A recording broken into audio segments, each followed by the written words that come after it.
Hello, hello, hello, and welcome to MzBee's Tea Party. You guys come on in, come on in, come on in so we can serve the tea. When I tell you today's tea is piping hot, it's piping hot, okay? So first and foremost, you already know what to do. We got to go ahead and share. We got to spread the love. We got to give it to the people because today's tea is hot. It's hot. I don't even want to begin without having the people in the building, okay? Thank everyone for coming in. I appreciate you for giving me your Sunday. We had to start at 4 Eastern as opposed to 2 because she was still brewing, okay? She was still brewing. Come on in, come on in, come on in, and let's get to sharing because when I tell y'all, okay? When I tell you, hey, my Akili, how are you, love? Come on in, honey. Hey, my Skylar, how are you, girl? Hello, hello, hello. Come on in, you guys. Come on in. Come on in, come on in, come on in. Okay?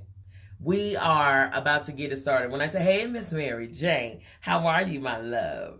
How are you, honey? Come on in, come on in, come on in, honey. Hold on, I am sharing. You guys do this. Hey, Lori. Hey, Lily. How are you? Hey, hey, hey. Hey, hey, hey. Okay, come on. I'm going to share. Because when I tell y'all, oh, my God. Willetta, hey, honey. How are you? Hey, hey. Yet, oh. She said, you fine, baby. Hey, daughter. Yes, go on, honey. Hey, Paulette. Come on in, honey. Come on in. And thank you. Thank you. Hey, Miss Cynthia. Thank you, honey. Come on in, you guys. The tea is hot and it is ready. The tea is hot and it is ready, okay? The tea is hot and it is ready. Do you understand? Okay? Do you understand? Now, let me tell you something. Let me tell you what's trying to happen. What's trying to happen is, hey, thank you so much, Miss Cynthia. And ready. Okay. Hold on, y'all. Hold on. I had to get my music together. What's happening? She said, I told you I live for them natural. Yes, honey. This golden, almondy, caramelly, walnutty girl. Yes, ma'am. Yes, ma'am. Yes, ma'am. I love them too. You got your tea ready? Good. Good. Okay. I got mine too. I got my tea ready too.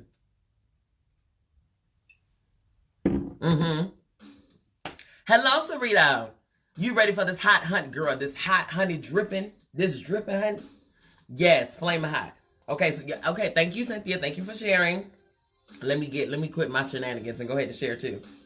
All right. Girl. I'm just hey, Camp, tea time. Yes, ma'am. Ready for this good juicy Sunday tea, girl? This good juicy Sunday, girl, tea. Yes, honey. Hold on. Girl, I gotta let me finish, Lord. Let me finish, Jesus. It's something don't want y'all to hear this song. Hey, Cometa. Hey, my love. How are you? Hey, hey, hey. Some don't want to let y'all hear this song, which is a problem for me, okay? It's a big problem for me because I want you to hear the song, okay? Come on in, you guys. Go ahead and share to your groups, share to your friends, share to your families, share to your foes, girl, share to your haters, daughters. Share to your haters, daughters. Okay, okay, now I'm about to get my groups. All right. Hey, Miss G, how are you? Listen, the tea is hot and ready for serving. The tea is hot and ready for serving. You guys, there's been so much happening this week. We have a lot to talk about, okay? We have a whole lot to talk about, and we're going to talk about it today. Thank you, Paulette. Thank you for sharing, boo. Okay, and Hold on, let's go down here. Because everybody don't get this, you know what I'm saying? I don't put these on makeup stuff and whatever. Hey, my Aaron daughter. Okay, come on in. Come on in, everybody. Go ahead and share. Get your tea together. I got mine. Y'all just seen it. Huh? Huh? Got mine. Y'all just seen it. All right. Here we go. Teacup number one. Thank you all so much for coming in. Welcome to MzBee's Tea Party once again. For those of you all who were not here, hello, Kiera. How are you, my love? So, you all.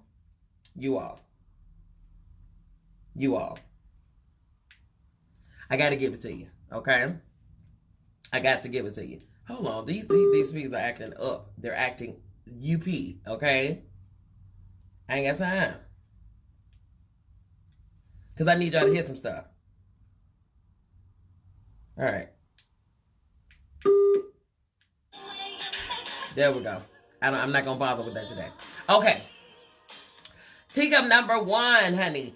Listen, this Kobe Bryant tragedy that took place has already stirred up the entire world. Do you hear me? This man was a major influence and impact on our society, our culture, the basketball nation, sports nation, period.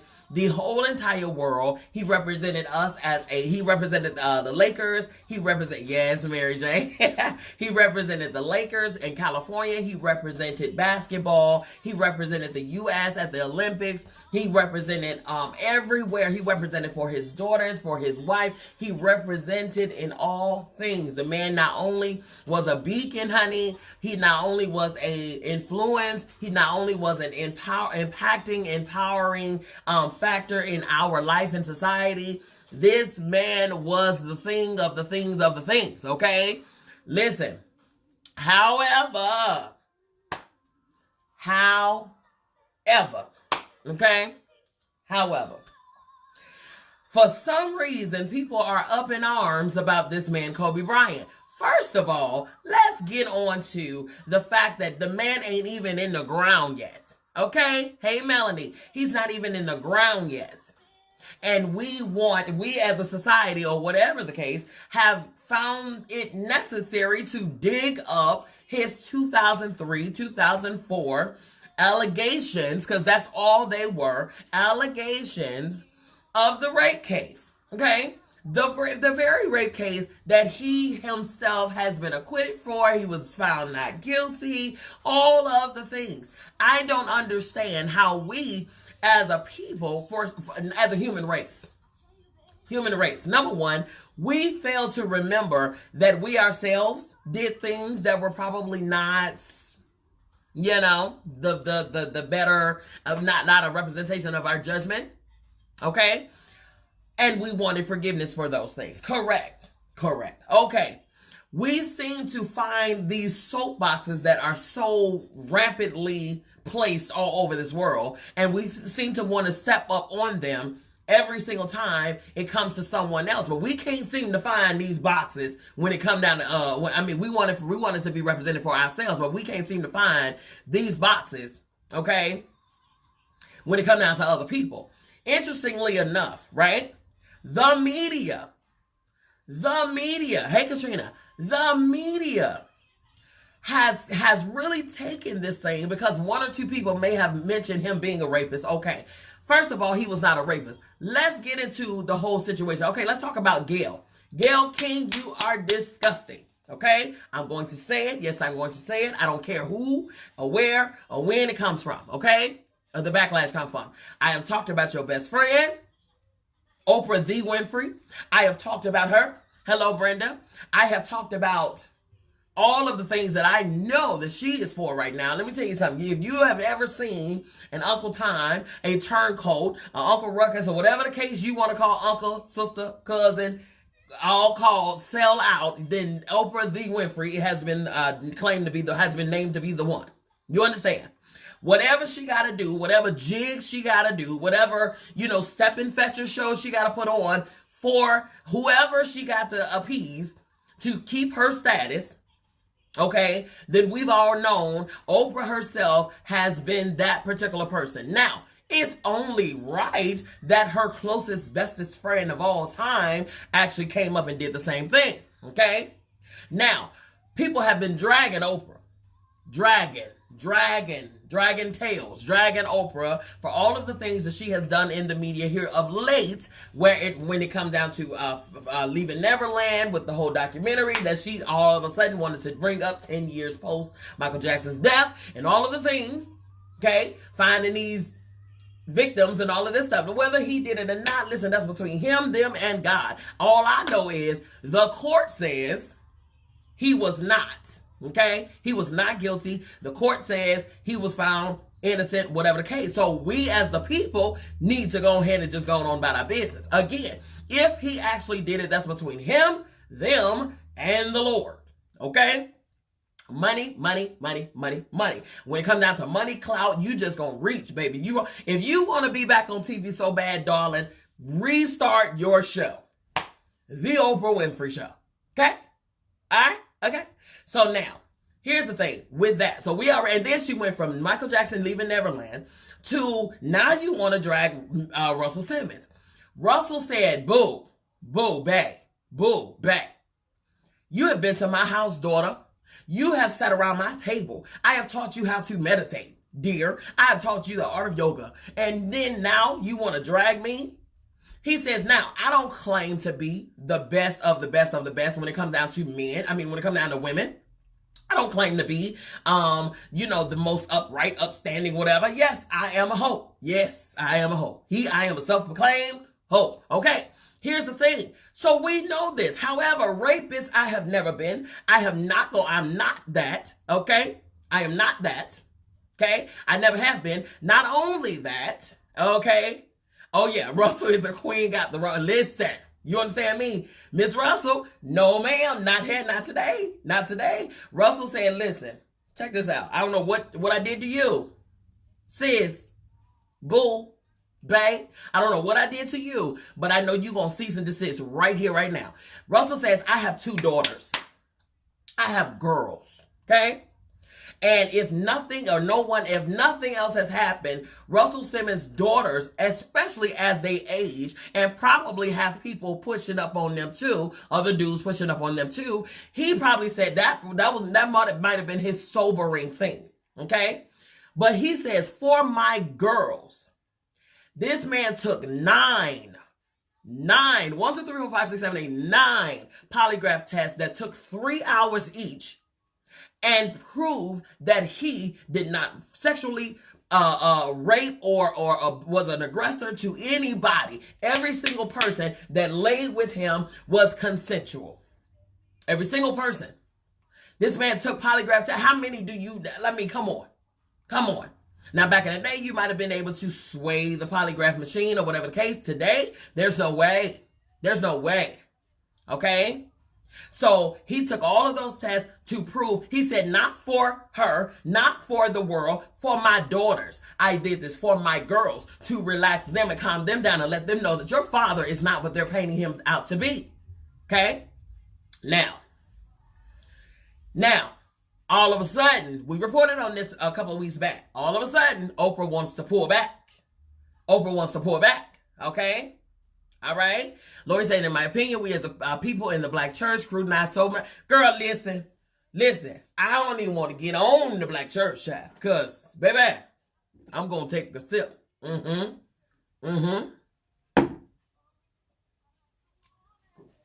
That's a whole nother segment, okay? That's a whole nother segment, okay? So, here's the thing, though. All of a sudden, we reported on this weeks back, how now Oprah is like, listen, see what happened was something happened between me, Apple Plus, the executive producers and stuff like that. So we ain't gonna do it no more. Is that what we're doing? Sis? So now you want to cower. Now you want to back down because the black folk got the black delegation. The black delegation done found you and then got with you and said, sis, you might want to pipe it on down, daughter. This ain't what you want. This ain't the tree you want to uproot. This ain't what you want. Don't come for the black delegation if we ain't sent for you, daughter. Don't do it. If you ain't ready for these here paws, then fall back, sis. Baby, fall back with grace. She fell back with grace, daughter. Do you understand me? So sure enough, here's the thing. Now, Kobe Bryant has passed. And in the wake of his, all of this stuff, here we go as journalists doing the journalistic thing. We want to start digging up stuff from his past. Here's the thing. This man won an Oscar last year. Why we ain't talk about him being a rapist then? This man wrote children's books. Why we ain't talk about being a rapist then? This man, what else did he do? Okay, historically, from 2003 to 2004, why we ain't talk about him being a rapist when he was living? And he could fight for himself. And he could actually speak for himself. This man ain't even in the ground yet. The utter disgust and disrespect that I had for everybody that has come in this media world, okay? Let me tell you something. Listen, Oprah and her BFF is not for us at all. Baby, it's about clout. It's about keeping her status. It's about keeping her relevancy. It's about keeping her whatever. And she's willing to do and cross and do whatever she need to do, okay? They talked about on CNN when he won the Oscar and it didn't stop, and period. And it's not, okay? Now, so because Oprah got drugged by black delegation, what's she gonna do? She gonna bring in her shadow, her lapdog, her roadie, her bestie, and call Gayle, because Gayle want to be just as powerful as Oprah. She want to be just as powerful, and so what she's doing is she's going to be an opportunist, and she's going to take the first opportunity she can get and have Lisa Leslie onto a special segment. Okay? When this happened, let me tell you something.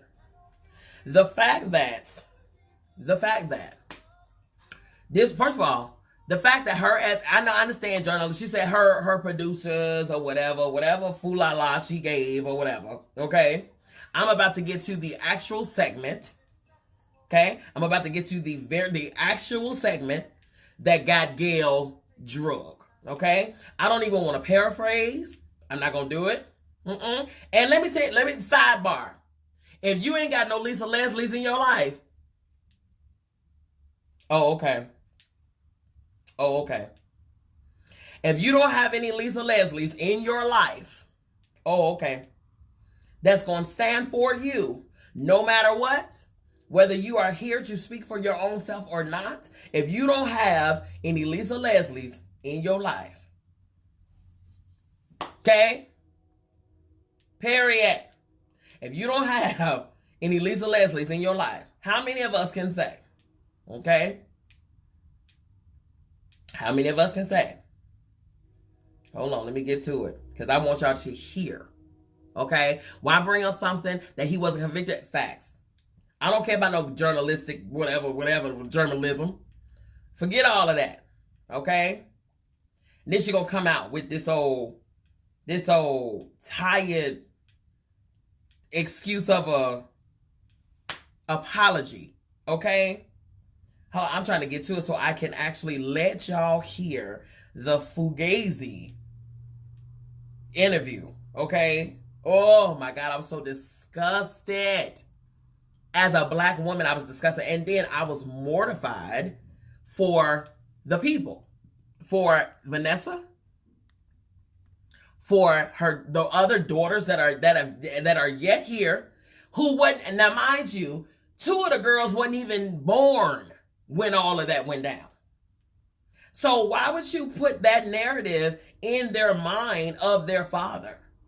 Why would you even do that? You are just, okay, here we go. It's said that his legacy is complicated because of the sexual assault charge, which was dismissed in 2003, 2004. Is it complicated for you as a woman, as a WNBA player? It's not complicated for me at all. Even if there's a few times that we've been at a club at the same time. Kobe's not the kind of guy, never been like, you know, Lisa, go get that girl or tell her or send her this. I have other NBA friends that are like that. Kobe's, he was never like that. I just never have ever seen him being the kind of person that would do something to violate a woman or be aggressive in that way. That's just not the person that I know. But Lisa, you wouldn't see it though. As his friend, you wouldn't see it. And that's possible. I just don't believe that. And I'm not saying things didn't happen. I just don't believe that things didn't happen with force. Is it even a fair question to talk about it, considering it's been said that his legacy is complicated? Hold on, yeah. Is it complicated for you as a woman, as a WNBA, considering he's no longer with us and that it was resolved? Or is it really part of his history? I think that the media should be more respectful. At this time, it's like if you had questions about it, you've had many years to ask him that. I don't think it's something that we should keep hanging over his legacy. I mean, it went to trial. Yeah, with the cases, it was dismissed because the victim in the case refused to testify, so it was dismissed. And I think that's how we should leave it. Considering Facts. he's no longer with us, and that's how it should leave it. Lisa Leslie gave her the business, a very classy, polite way of giving her the business. Listen, now you want to turn around now, okay? Because of that, she got drugged. Hold on, let's get on to what Snoop said. Okay, in response to that. Mind you, Snoop was not the first or only person that reacted to her response, okay? Let's get on to what Snoop said, all right? Gayle King, out of pocket for that shit. Way out of pocket. What do you gain from that? I swear to God, we the worst. We the fucking worst. We expect more from you, Gayle. Don't you hang out with Oprah? Why y'all attacking us? We your people. You ain't coming after fucking Harvey Weinstein asking them dumb-ass questions. I get sick of y'all. I want to call you one. Is it okay if I call her one? Funky dog-head bitch. How dare you try to tarnish my motherfucking homeboy's reputation, punk motherfucker? Respect the family and back off, bitch, before we come get you. That part, okay? Now, because of this, here come Gayle with her tag response. Hold on. The interview I did with Lisa Leslie about Kobe Bryant. And I know that if I had only seen the clip that you saw, I'd be extremely angry with me too. I am mortified, I'm embarrassed, and I am very angry. Unbeknownst to me, my network put up a clip from a very wide-ranging interview, totally taken out of context, and when you see it that way, it's very jarring. It's jarring to me. I didn't even know anything about it. I started getting calls. What the hell are you doing? Why did you say this? What is happening? I did not know what people are talking about.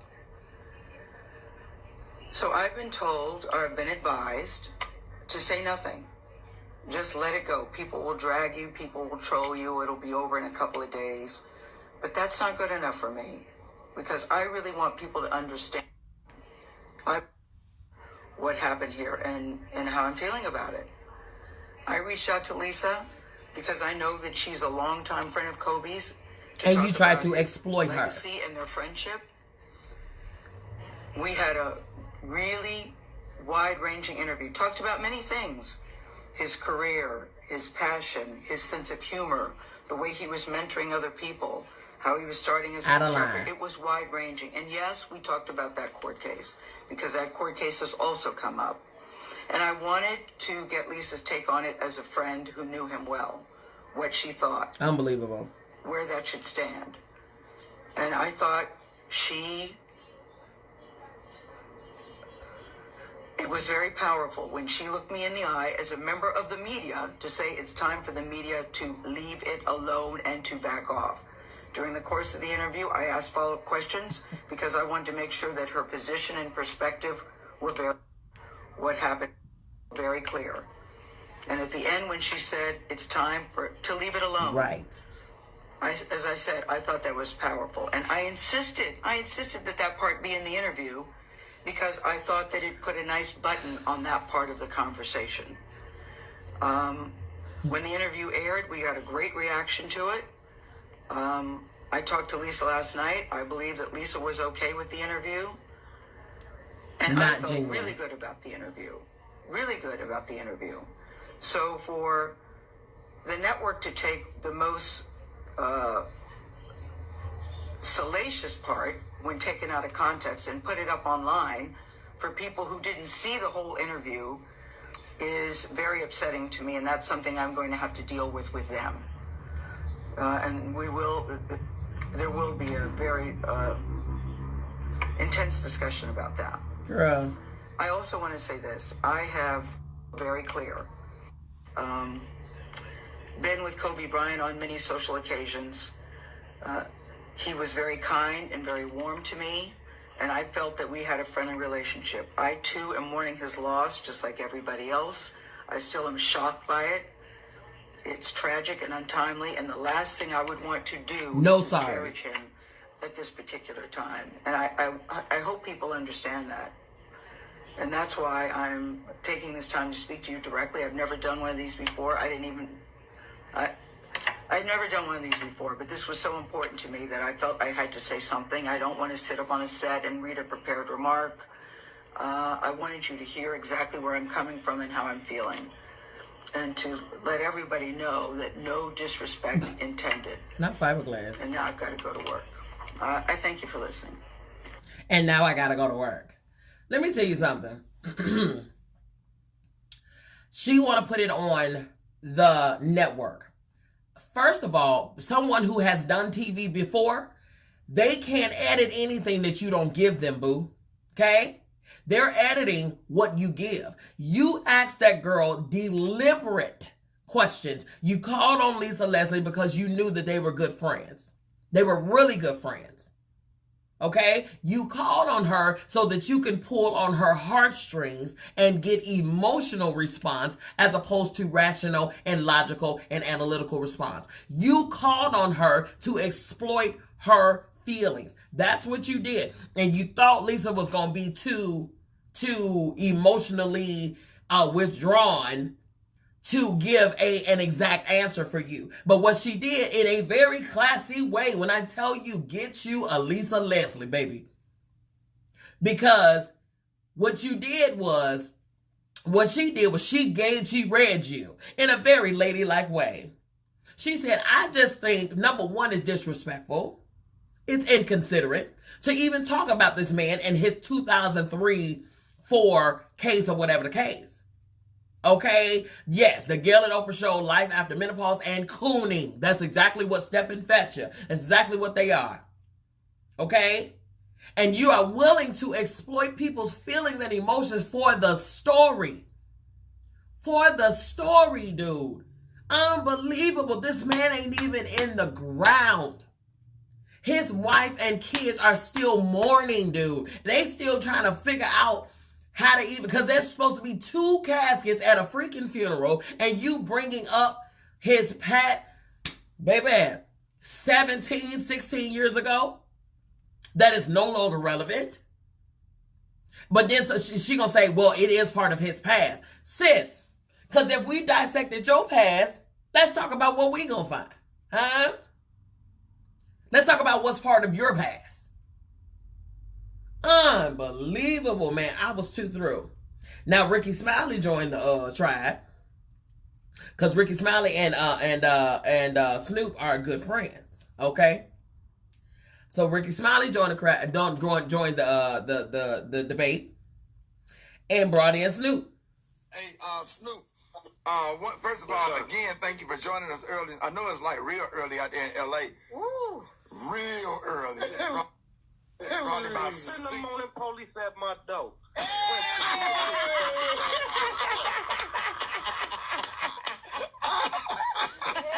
Hey, one of the things I I want to ask, man, because I feel like, man, what can we do for Vanessa Bryant and her daughters and Kobe's family and, you know, from all of us all over the country? I feel like we all Laker Nation, because this has had an effect on all of us, and we just want to know, what can we do? What can we do?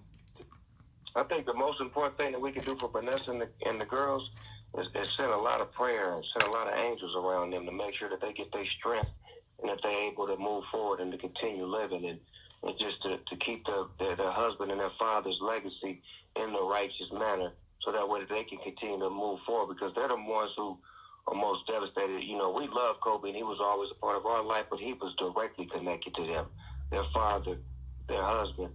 So it's like, you know, her husband, you know, their father. So it's a different sense of urgency to put some love in the air for her and the kids, and some prayer and some angels.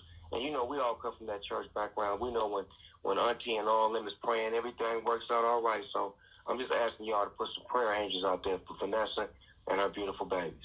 Right. Evie, you got a question, Brett? You know, hey, Snoop, it's Eva from LA. And I just want to know how the city feeling. I came into LA for Essence Black Women in Hollywood yesterday, so I was only there for just a minute. But I know, you know, when Nip passed away, there was a cloud over the city. How is the city dealing right now? This is probably like a double cloud, like, because this was, it was so unexpected. It wasn't. I mean, him and his daughter, and then the other people on the helicopter. It's like, it's just so tragic that those people on that helicopter were special. Not just Kobe and his daughter, but everybody on there was special, and they affected a lot of people out here. So Los Angeles, California, just in general, we can't believe it. It's like a bad dream. Yeah. And we trying to like stick with each other and stay down with each other and support each other. So that's why if something happens to the negative, we react the way we react, because we so trying to be positive and trying to do what's right, and we so hurt right now. I mean, grown men have been crying. Yeah, exactly. I said that with some grown men, and we cried like babies, man. You know what I'm saying? So it's like this touched us deeply. Right. Which means it was a real dumb thing for Gayle King to ask Lisa Leslie anything about Kobe. It's just in general.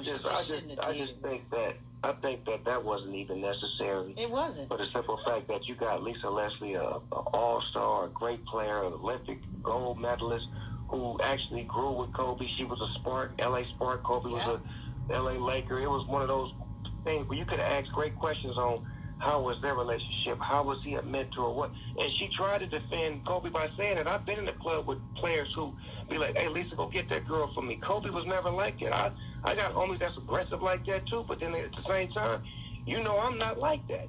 And Kobe not like that. So it's like it's certain people that just wasn't like that. So in Lisa's mind, she feel like, why you keep asking the question when the case was dismissed? Right. He wasn't even guilty. So if it was that serious, and no disrespect to the victim, but if it was that serious, if you did that to me, I'm getting on the witness stand and I'm coming forth to make sure you go do some time. Right. And the thing about it is, man, just like you said, I was thinking the same thing. Like, all of these years since that incident, all of the great things that Kobe has become, the father that he has become, the money that he has donated, things that he's done, all of the interviews. I mean, he even came. I'm a big, and you know, Snoop, me and you always fight during football season, because you know, when USC play Alabama, he even came down here and spoke to the University of Alabama players. You know, so you know, well, we can get a piece of that and get some of that love. And that video went out in the state, like people couldn't believe that Kobe Bryant, you know, came to Alabama. And you know, man, it's like sometimes that's the type of person he was, though, Rick. That's what he was. He was the type of person that I just did the Ellen DeGeneres show today, and it was footage of her and him, how he would come on the show and just surprise certain people and do things, and just a real guy like that. Like, his status as a star didn't mean as much as him as a mentor. He loved teaching. He loved educating. He loved giving back. And my thing was, that was 2003. Some of his kids wasn't even born. So when you bringing that up, you bringing information to them that they don't need to know nothing about.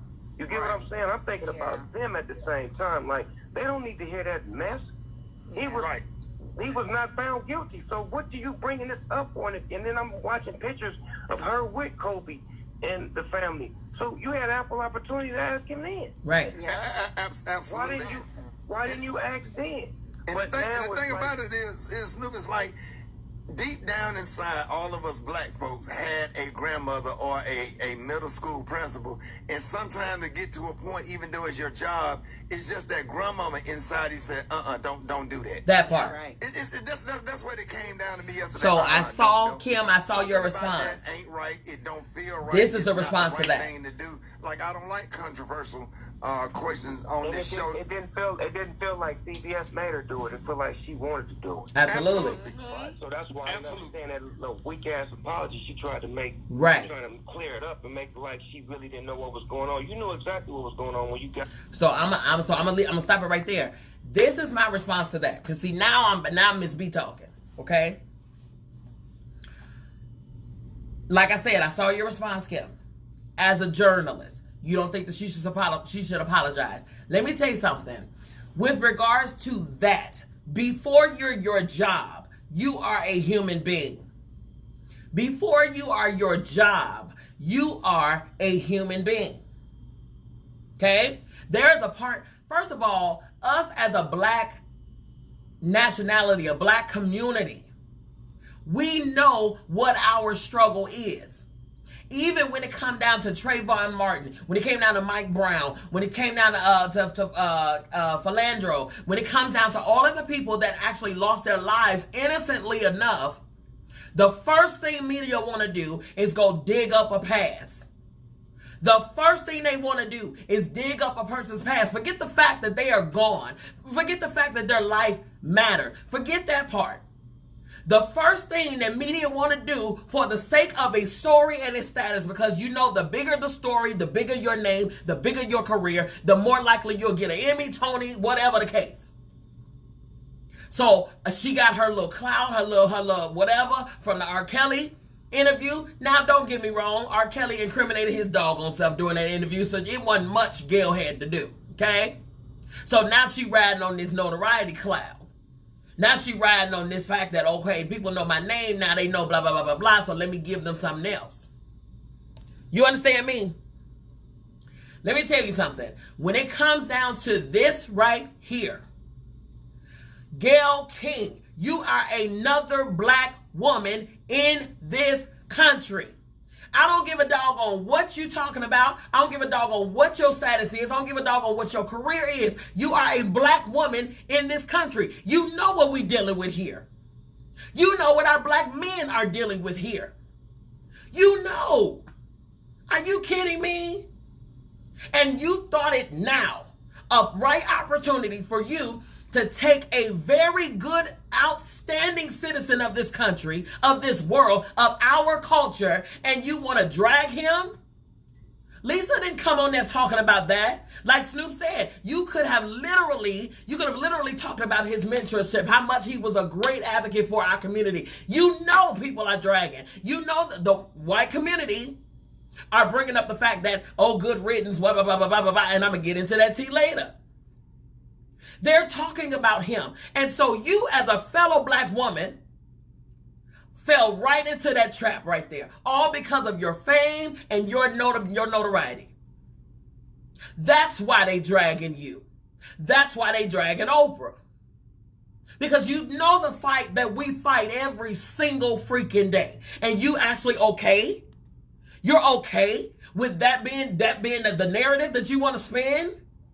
You are okay, which means your scruples are gone. Your morals are out the window. It's about your notoriety. It's about your clout. It's about your money and your recognition.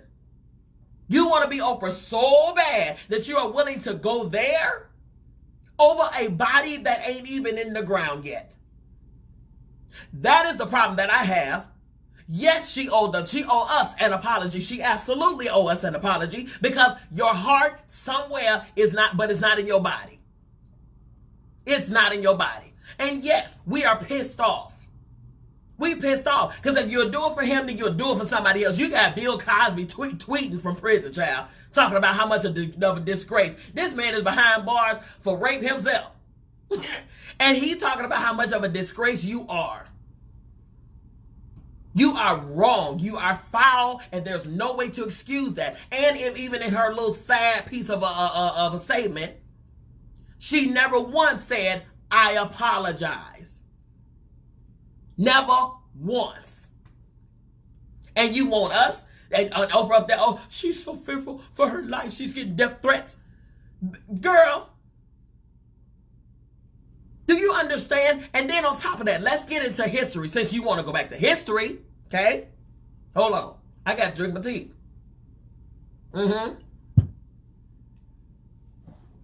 Since you want to go back to history, let's talk about the history of us being wrongly accused. Okay? There are two different worlds, two different arguments, and two different perspectives here. Number one, the perspective from the white community. Back in 2003, 2004, that was post OJ. So now you got the white fathers telling their white daughters, look out for the OJs or whatever the case. Okay? Now, you have a situation where Kobe, yes, he admitted to cheating. He admitted to infidelity. Yes, he did. However, what he did say was that I might have cheated, but I did not rape that girl.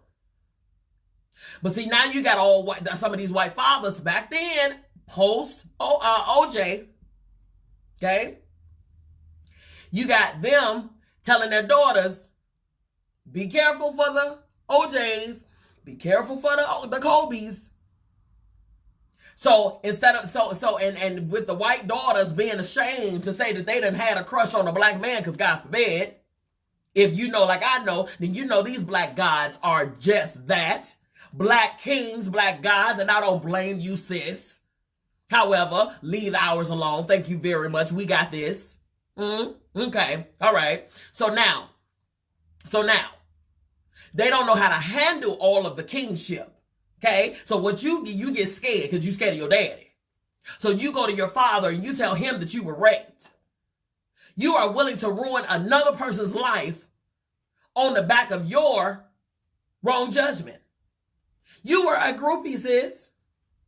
He is a Laker, a young one at that. Okay? So of course his restraint went all the way together. Okay? His judgment probably went all the way together. He was still used to it. Kobe was very, very, very arrogant, very cocky, very all of the things. Okay? We already know. I was not a Lakers fan. But I never knocked his ability, okay? I never knocked his ability. I didn't like his attitude in the beginning because he was very much so cocky, okay? Very much so. Okay, but that's the problem in general. We as a black community, we don't help each other like we should. Absolutely. When it comes to us blacks, the attitude is, I got mine. Hold on.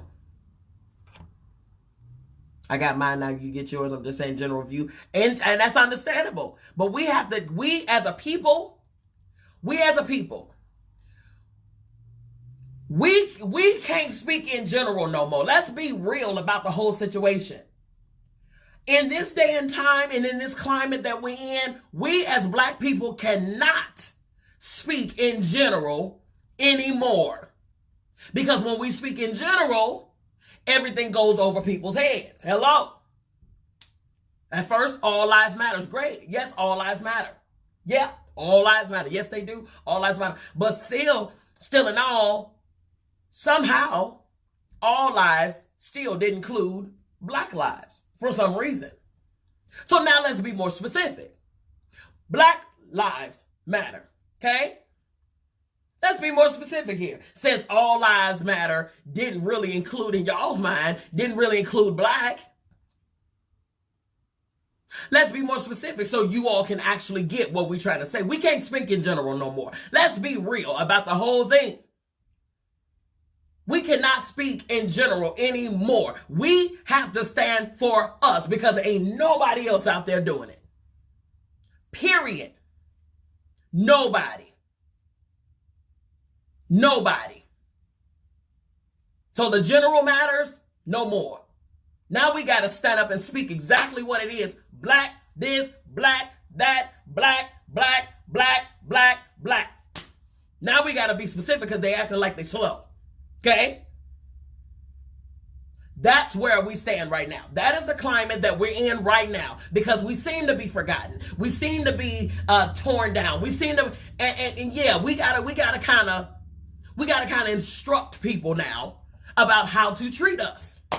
Unfortunately, this is the climate that we're in right now. Sad but true. Okay? Sad but true. He did a lot of growing up. Yes, he did. Yes, he did. Okay? But at the same time, he owned up, he took responsibility, and then on top of that, him saying he apologized was not him admitting to raping. He said he apologized to the fact that, number one, he let down the sports community. He let down his family, his wife. That's what he apologized for. And he apologized for his life. Okay, so now that is the climate that they're looking at. That's the perspective and the argument that they're coming from. These white fathers telling their white daughters, look out for the OJs and the Kobe's and this and the third. Now, on our point of view, look at Emmett Till.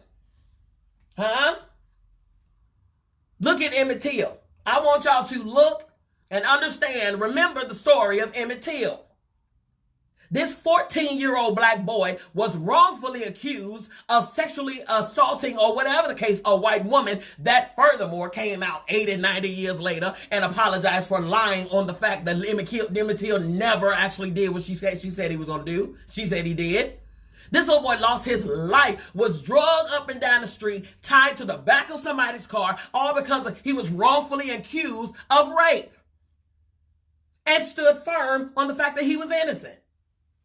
And lost his life. So from a black perspective, we looking at that. So there's so many different perspectives that we are coming from. This man was found innocent. He was not accused of anything wrong, and yet and still he's being punished post-death for something he never did, that he was acquitted for years ago, 17, 16 years ago. And they are literally calling this man a rapist still. So no, Kobe was not going to admit guilt to rape. No, he was not. And we're not going to sit up here and continue to allow our people to be wrongfully accused of something that we didn't do. There's already a stigma on us. We already got to fight the stereotypes that's on us every single freaking day. Black women, black men, black kids, black boys, black girls. We already got to do that just because we breathe and live. But God forbid there be an accusation on us. We got to fight that too. So yes, we are freaking outraged. Yes, people saying some things to Gayle because you know better. You are a black woman in a powerful platform that you can bring change and advocacy for our people. And this is what you choose to do. This is what you choose to do with it. This, Oprah, you are a powerful, powerful woman with a powerful platform, and this is what you choose to do. This is what you choose to do with it. I don't give a doggone about your journalism. I don't care about none of that. Baby, at the end of your journalism career, you are a black woman. You are black. You're black. You are black, baby. You are black. You're black. And just like Jay-Z said, I don't care what your power is. I don't care what your job is. I don't care how many white hands you shake, baby. At the end of the day, white, a house nigga, field nigga, rich nigga, poor nigga, up nigga, down nigga, whatever the case, you are still a nigga. You still a nigga. In their eyes, you're still a nigga. You will always be one. I don't care what you talking about. Have you ever considered the fact that your network saw you as the token, the black token, to take on this story? You ever thought about that? But as a journalist, you are a token, dear.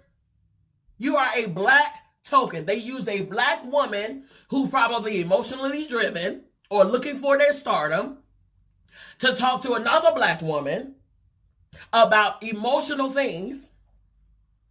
Meanwhile, y'all sitting up here hugged up with Harvey Weinstein, baby. Hugged up with your boy. Hugged up with your boy. He outright raped some of these women. And y'all hugged up with him. I ain't never heard you mention his name in no slander. Never. Never once. But you will take pride in journalistic opportunities and dragging your own people. I'm disgusted. I'm utterly disgusted by every last one of them. Period. Point blank. There's no excuses. I ain't trying to hear. I ain't trying to whatever. Lisa Leslie, hats off to you. Salute you, baby. Listen to me. Your friend would have been proud and honored to have called you his brother. Facts. Facts. I don't even care. I don't even care. I don't care. Oprah's done with me. You understand me? She's done. She's canceled. She's finished. Gayle, you right behind her. Period. I don't care about your career. I don't care about your journalism, whatever. You are a black woman at the end of the day. Unbelievable. So, anyway, moving on. I know we was there, but we had to be there. We had to be there. We had to be there. Oh, we had to go there. I had to give them all of that I got. And I got more. So let's go on with the tea. Teacup number 2. Principal. A school principal said Kobe Bryant's death was karma. I'm about to further let y'all know and remind you all why it's very important for us to keep us. Because they're not going to do it. They're not going to do it. This is why I talk about our money need to stay with our people. Our consuming need to be from our black businesses. I don't give a doggone. I don't care how you feel. If you don't like me, if you don't like what I'm saying, log the F off. Do you understand me? Log off. And I mean what every word I say. They take care of their own. You got the Jews taking care of the Jews. You got the Hispanics taking care of the Hispanics. You got the Africans taking care of the Africans. You got the whites taking care of the whites. The only people that don't take care of themselves is us. Us. Us. When will it be? When will it be over? When? When will we advocate for ourselves? When will we have our own money? When will we have our own banks? When will we have our own communities? When will we actually be there for one another? When? When we sit up here, we go to their schools, we let them tell us our history when we should and let them condense it down to 28 and sometimes every 4 years, 29 days. When will we be tired of getting the scraps and the handout? Slavery is over, baby.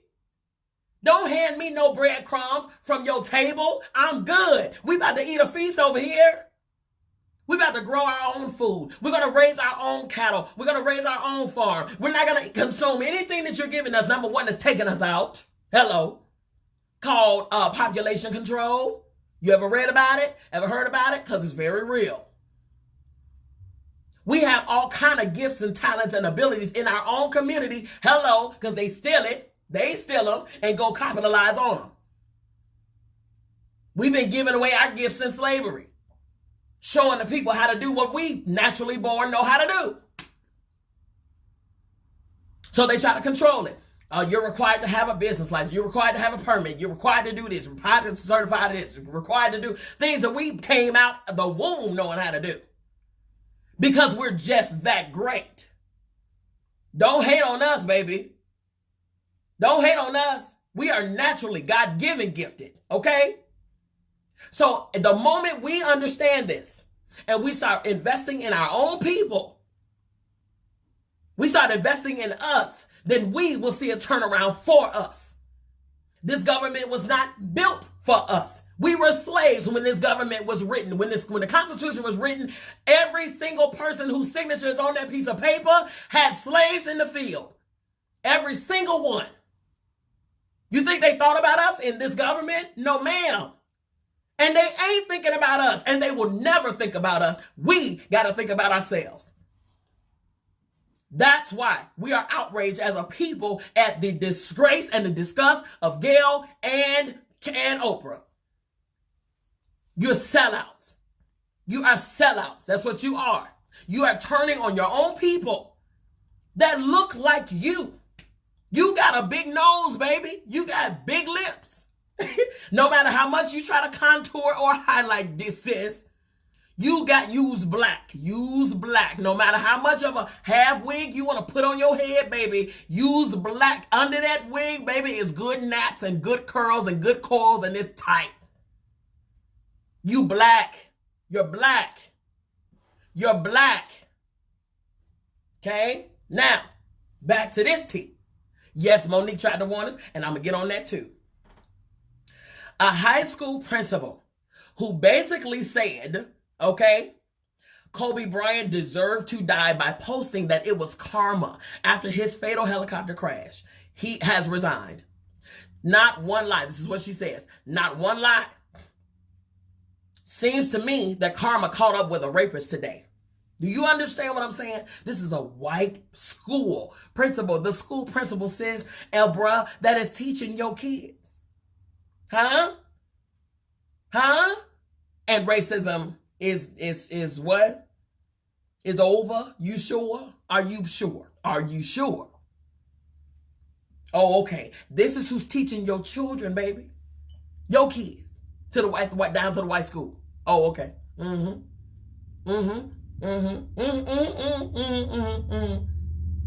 Okay then. Liza Sakura, now former principal of Camas High School, baby. I say this all the time. We're not raising children. We're raising adults, okay? They're already kids.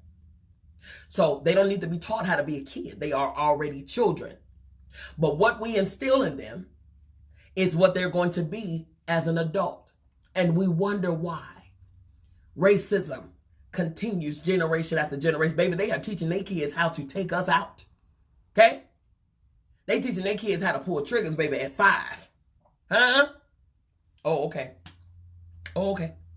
Says Liza apologized shortly after saying she regretted writing the post, right? This is what she said. I have some personal experience that generated the visceral reaction.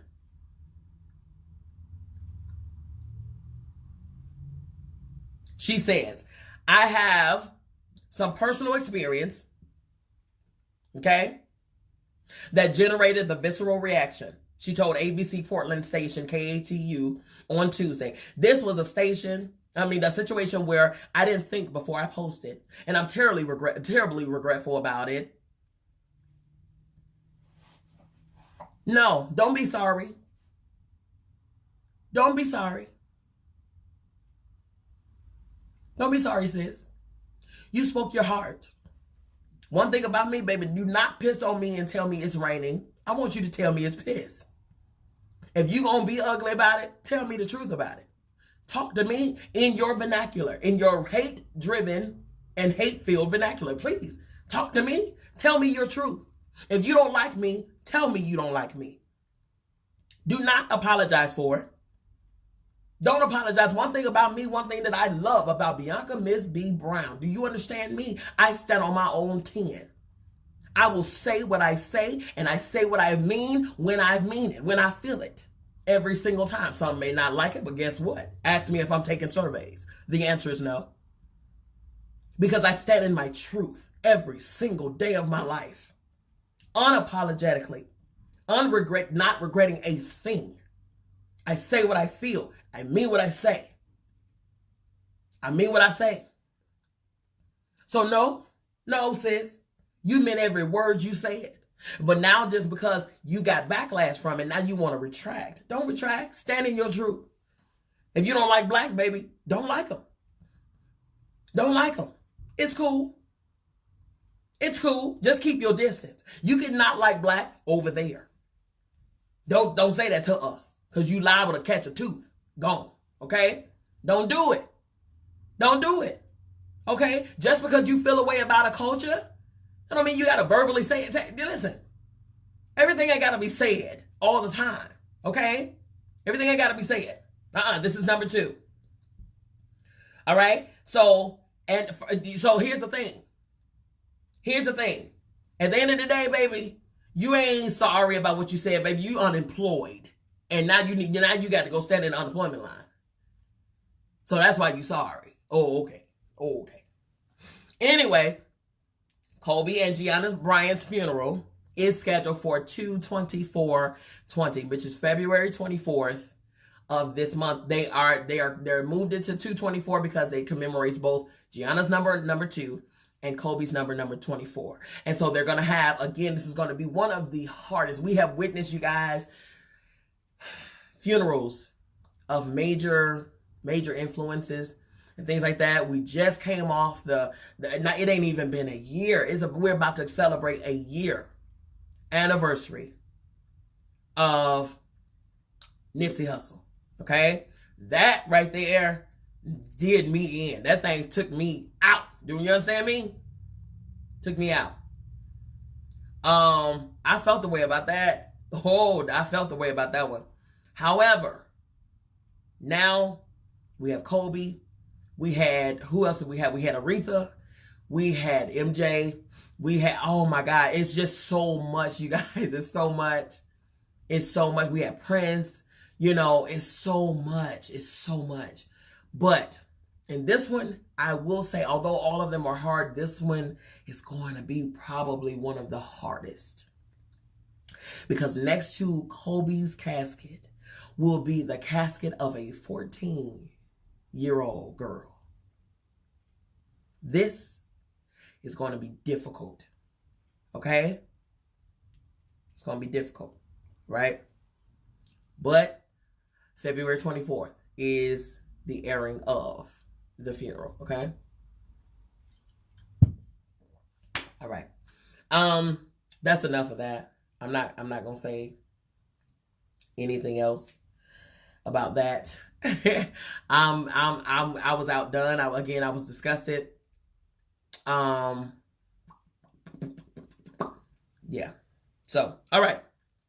Moving forward.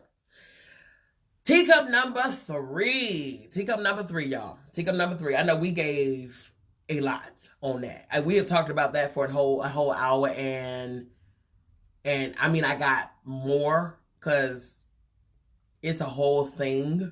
It's a whole thing. Like, I stand for us. I'm such an advocate for us, our people. Not to say that I don't love everybody. Good afternoon. Good afternoon. Not to say that I don't love people. It's not to say that. It's not to say that at all. I love people, but I love us even more. Feel how you feel. Feel how you feel. I love us even more. Because what happens to us affects us.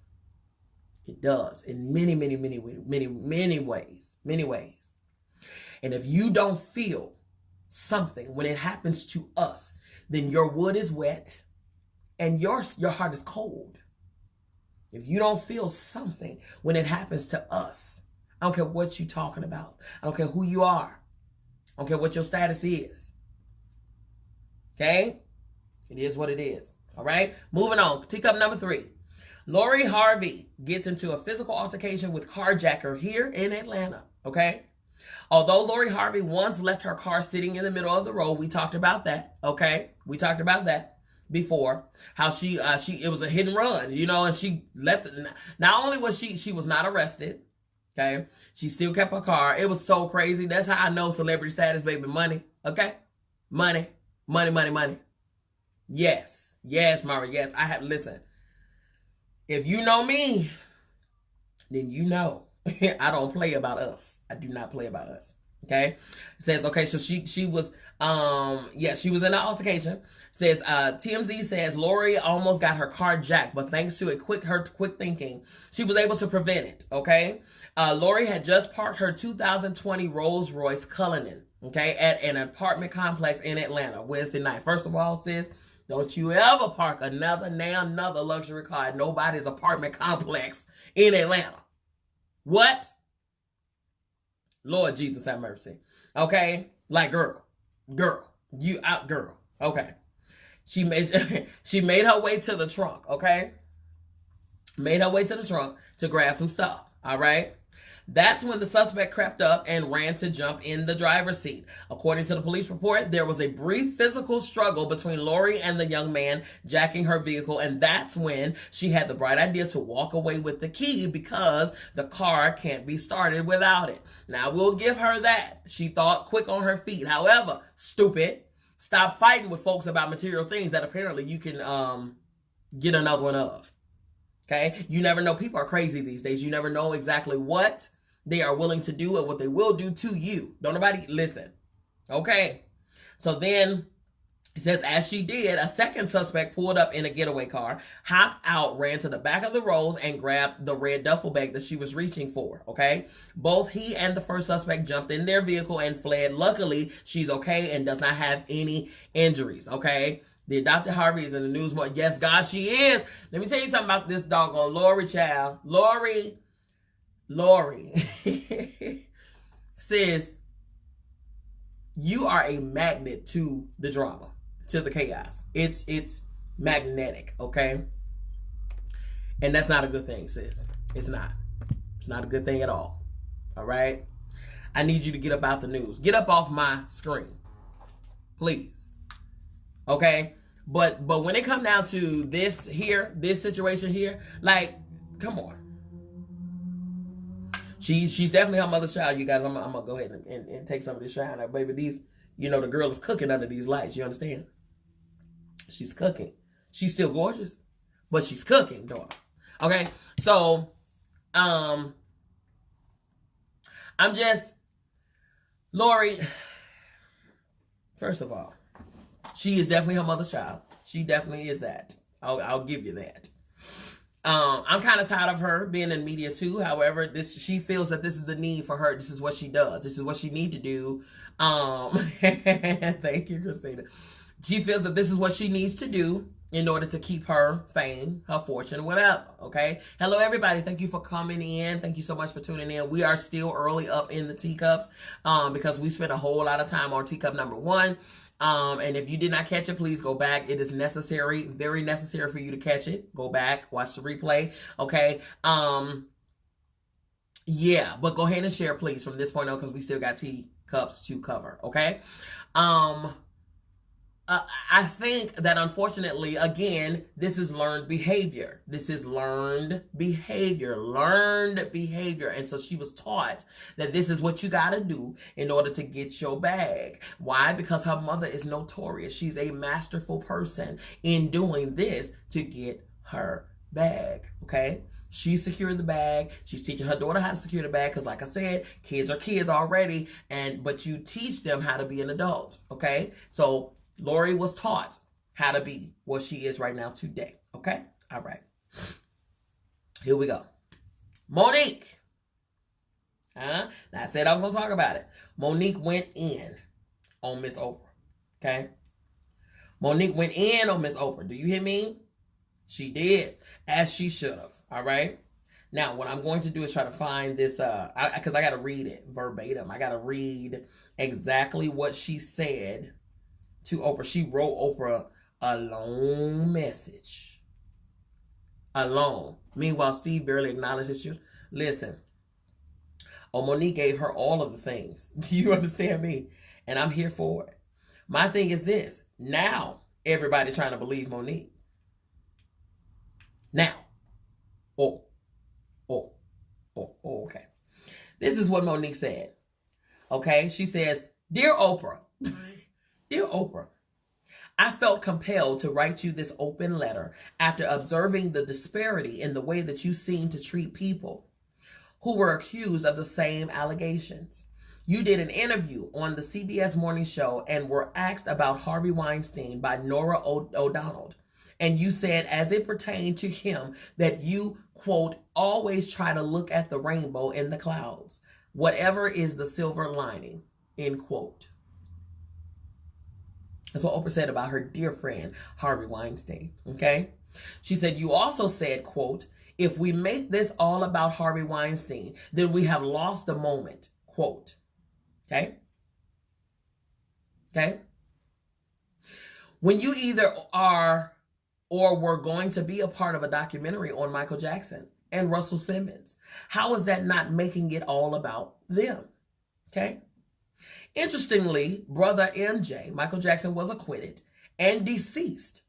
So how is he not off limits?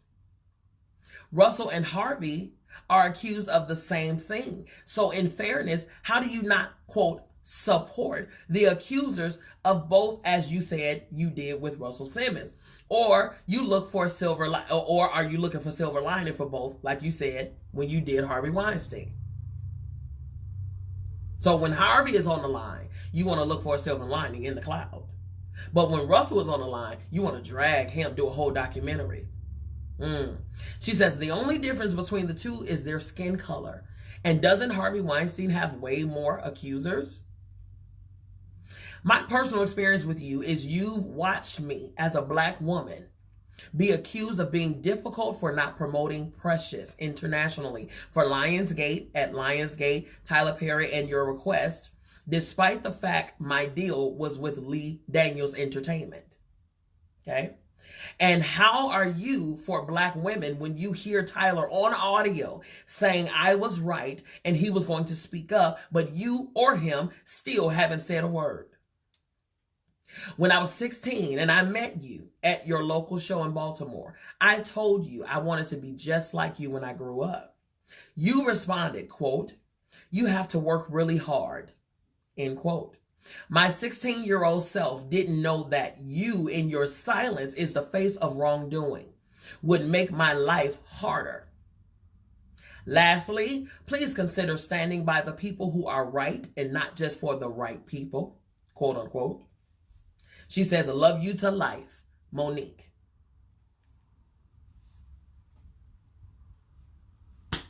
What else is there to say? As of right now, there has been no response from Oprah, as we shouldn't even expect one. But Oprah got on there with these fake tears, Got on there with these fake tears in advocacy for her best friend, Gayle.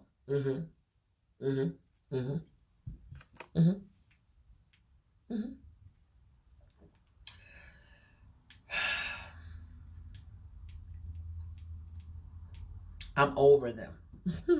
I'm over them. And until we, again, the reason that they are empowered people is because we empower them. We enable them. We enable them to be and to continue to be who they are. We enable them. We do. Okay? I'm real big on supporting those who support me.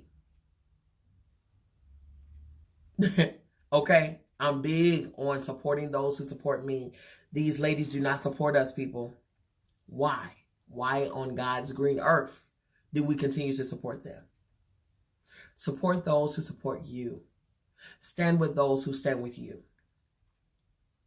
Okay? Oh, she will never respond. Ever. Okay? Yes, ma'am. Yes, ma'am. If my money is spent anywhere, it's going to be spent with folks who look like me, number one.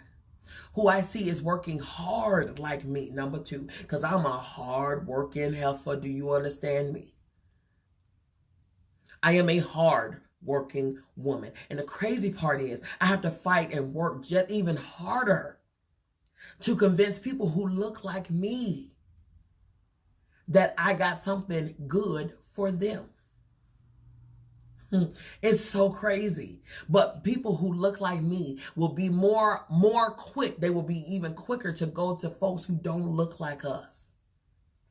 And they're not going to haggle. They're not going to ask for a discount. They're not going to ask for a hookup, a discount code. They're not going to do none of that when they go to the white folks. You know why? because their price is their price. And automatically, for some reason, we have been conditioned to think that all things white is righteous. That's the best quality of the quality of the quality. So when we go to them, or whatever, they ask for $10,000 for a toothpick, baby, we gonna cut the check.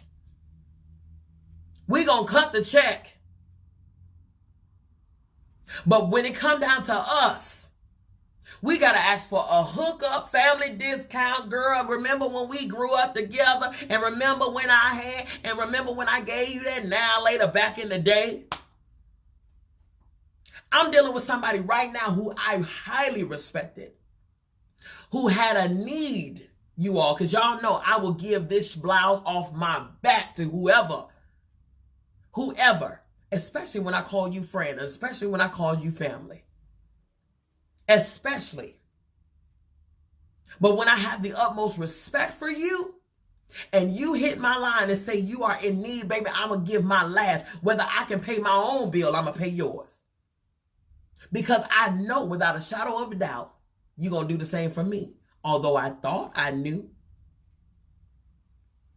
Because it's us that will do us the worst. When we have the same story that we live every single day.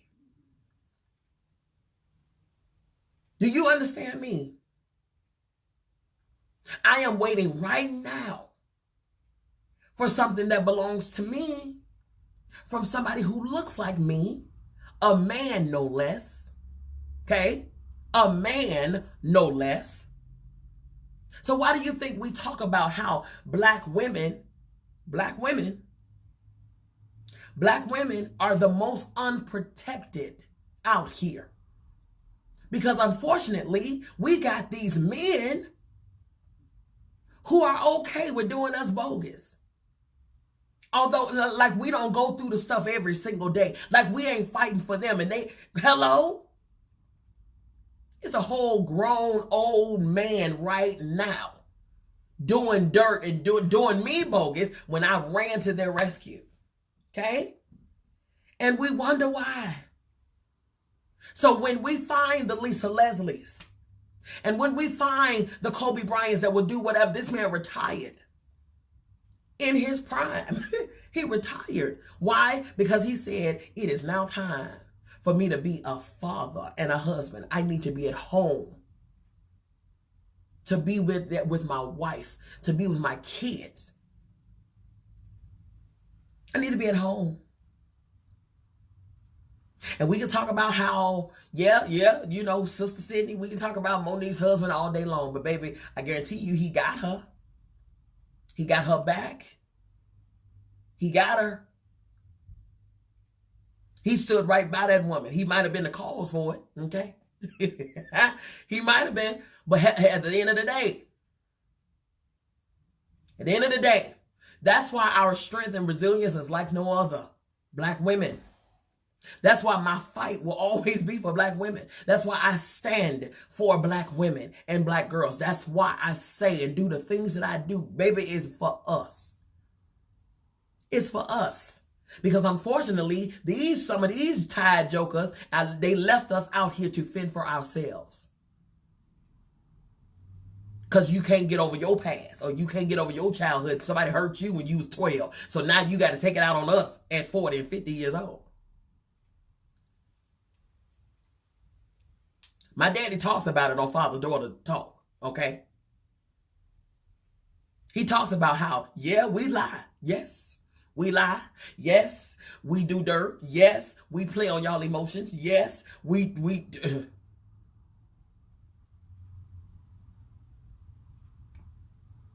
It's unbelievable. It's unbelievable, y'all. It's unbelievable. And the fact that we have to convince one another.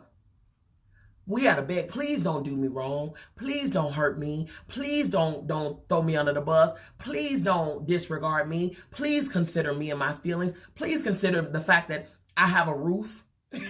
Please consider the fact that I gotta pay my bills. I gotta live. Please consider this. Please, brother. Please, sister. Please consider the fact that I have a business. Please don't leave me stranded. I mean, if you're going to spend the money anyway, you're going to take it to the white folks, you're going to take it to the Indians, you're going to take it to the whoever.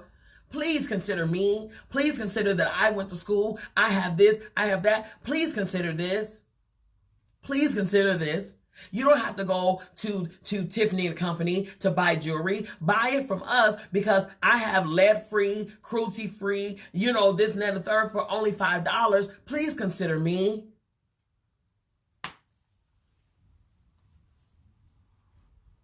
Please consider the fact that we have crafts that we make with our own fabrics and our own materials that we have that come from our motherland. Please consider the fact that I'm a seamstress.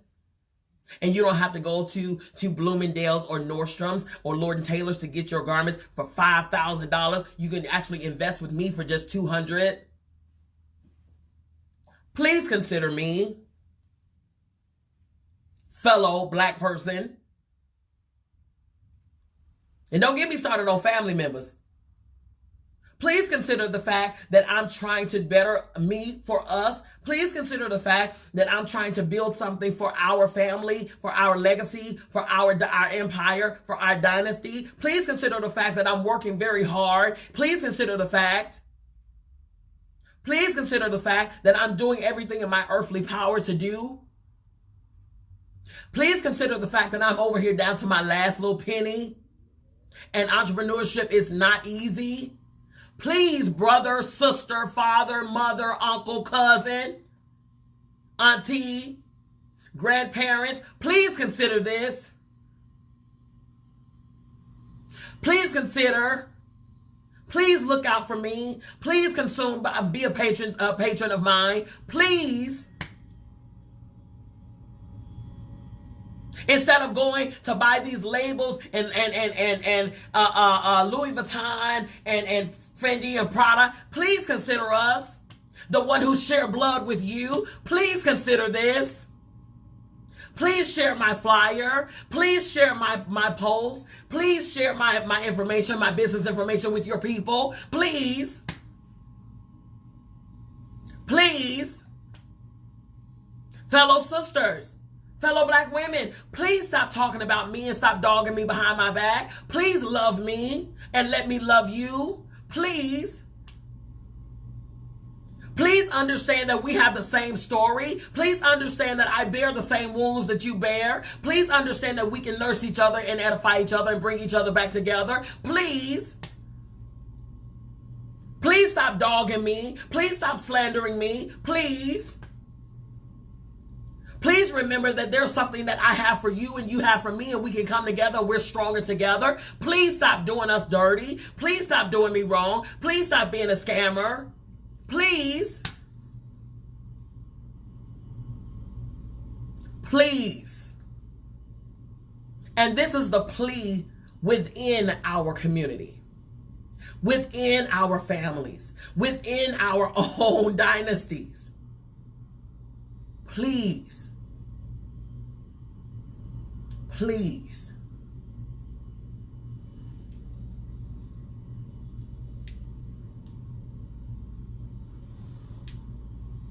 Y'all know me. I am nothing if not authentic.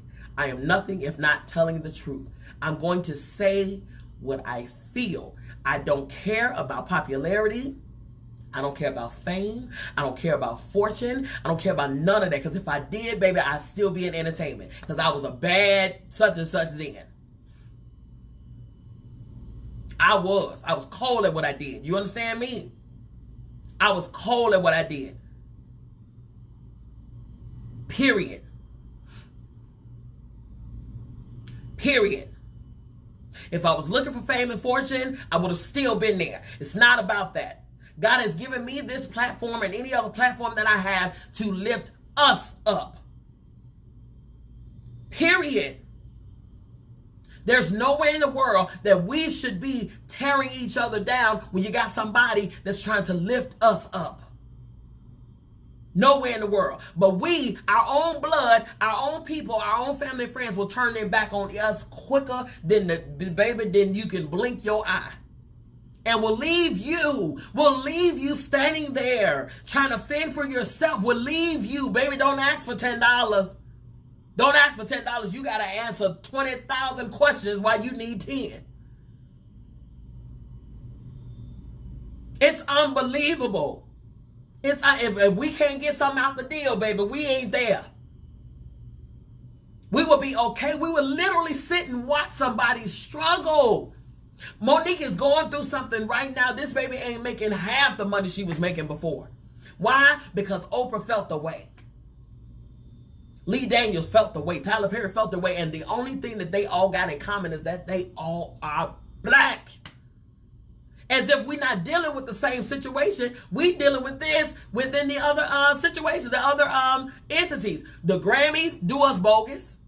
Oscars do us bogus. Any other award show do us bogus. Why do you think the BTS Awards is here? But I had to convince people to do that, to support that. Please help me support and celebrate other black people or other people who have made impacts in our lives and in our communities and societies. Please help me celebrate. You can't ask for $10, but they will pay $250 for a lace front. Do you understand the words that are coming out of my mouth? I see it every day. I see it every single day. Every day. When I tell you I'm sick to my stomach of us at times, I'm sick. And people wonder why MzBee stand by herself oftentimes. You wonder why? Because that's why I'm left anyway. Hello? Hello? Hello?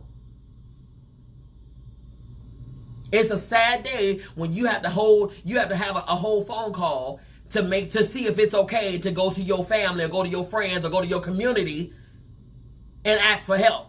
Do you think I should do this because, or go to your field and talk to fellow people who look like you and say, do you think I should stand up and say what's right, and will you have my back if I do this? It's a sad day when you got to actually make sure that you ain't standing by yourself before you actually do what's right. It's sad. It's sad. And I hope whoever hit is, baby, if your toes are stepped on, just say ouch and keep it pushing. Because I'm sick of it. I'm sick of it. We'll find whatever support we need for the stuff that don't even matter. And furthermore, half the stuff that we support and don't support us. But okay. Anyway, teacup number 5. I'm in my feelings. I am. It could be the Capriccio.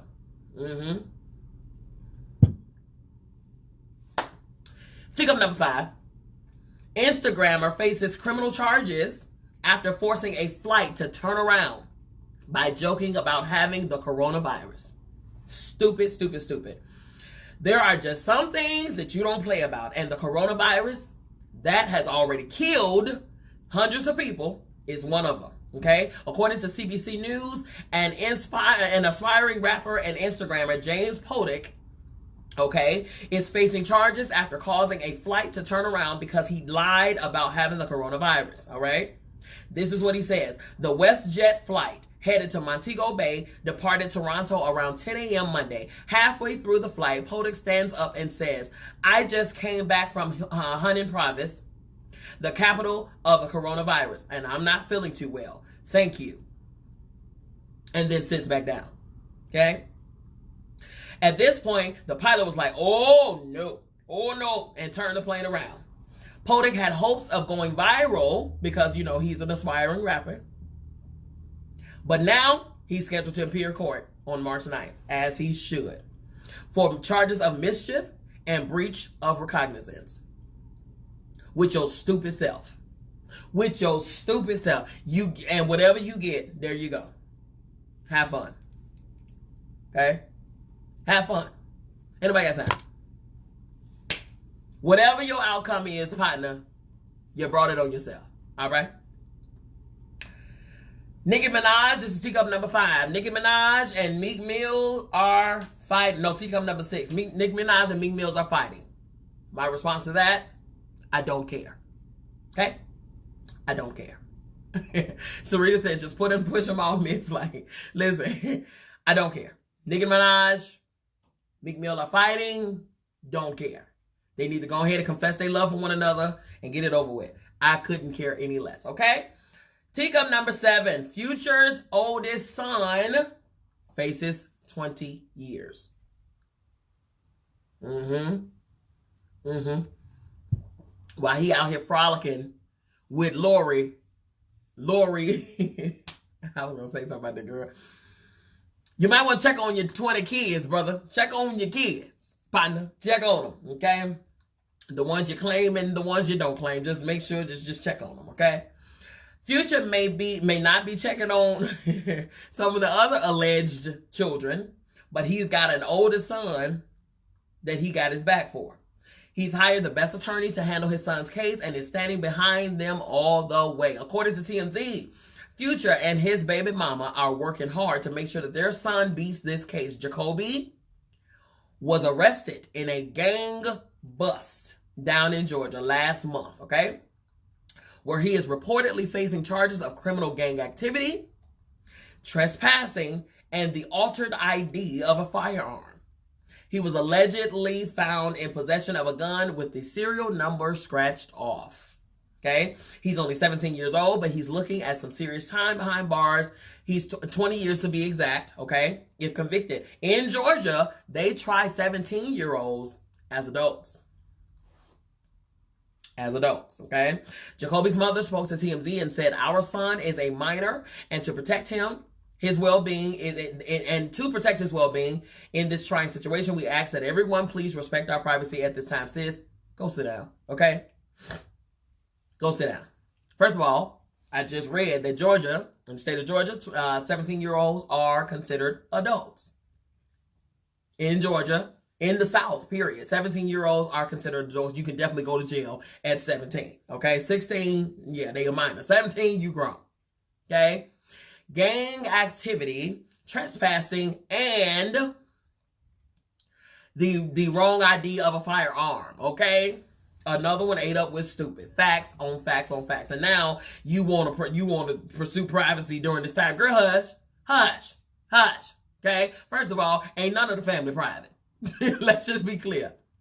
Your baby daddy out here frolicking in the street. Ain't no telling what. She baby mama number 1. Okay? All right? You know what I'm saying? No, sis. No. You can go to jail at 17 and see. So 17 is the age, baby. You cut up at 17 if you want to.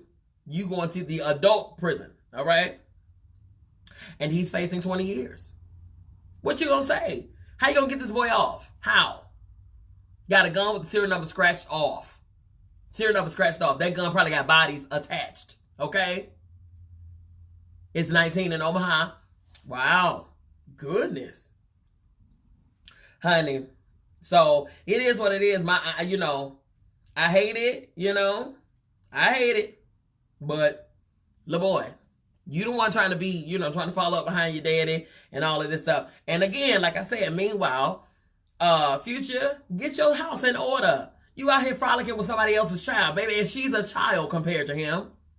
She's a child. Get your mind back in your home and focus on your own kids while you mess with somebody else's kid, okay? Anyway, speaking of Future, he wants one of his alleged baby mamas to stop talking about their sex life, okay? Future, stop flaunting your sex life, all right?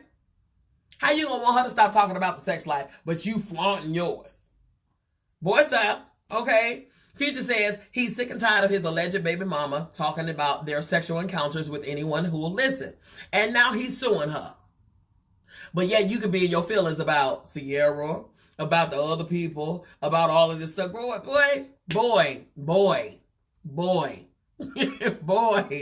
Oh, God. Future has had it with his alleged baby mama, Eliza Reign. He filed a suit against her for defamation and invasion of privacy, but still has yet to take the DNA test. Oh, okay. Oh, okay then.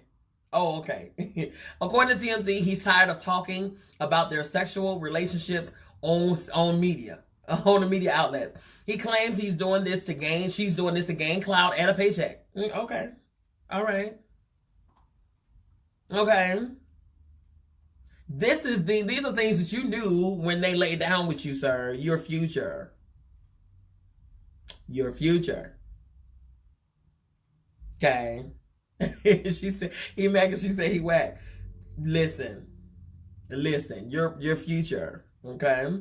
TMZ says Future doesn't address whether he's the father to Eliza's child. Exactly. Worry about that. Stop trying to sue because she put your business out there and talk about how whack you are. Go take the test. Okay? You ain't got to worry about her no more. Take the test and prove that she's wrong or right.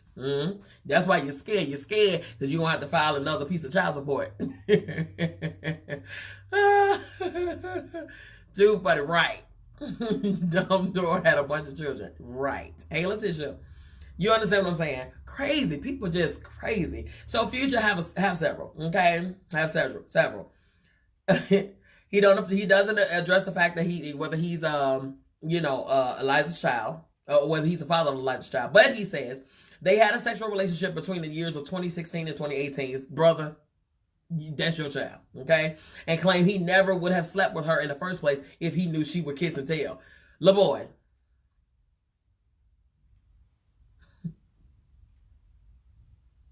LaBoy.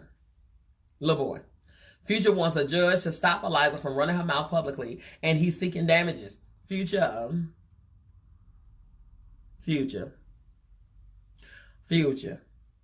Meanwhile, listen. It's so funny how people feel that they can do whatever they want to do. And then, but God forbid, when that table turn on them, they don't want to have nothing to do with it. They all my rights, and all she needs is cease and desist, and all she needs a boy. Okay. Future, take the test. How about that? Take the test, and then if you're not that baby's father, okay, if you ain't that baby's pappy, then she gotta be quiet. But take the test. Take the test. You worry about that. You worry about the wrong stuff. Okay? All right. Teacup number 8. Trump was acquitted. All right. We knew that. We knew it was going to happen. He couldn't see his future. Nope. I bet you he finna see his future. No, God forbid. I hope the son don't go to jail for 20 years. Hello. I hope the son don't go to jail for 20 years. I really, really do. Okay? But, Future, worry about your own kid, boy.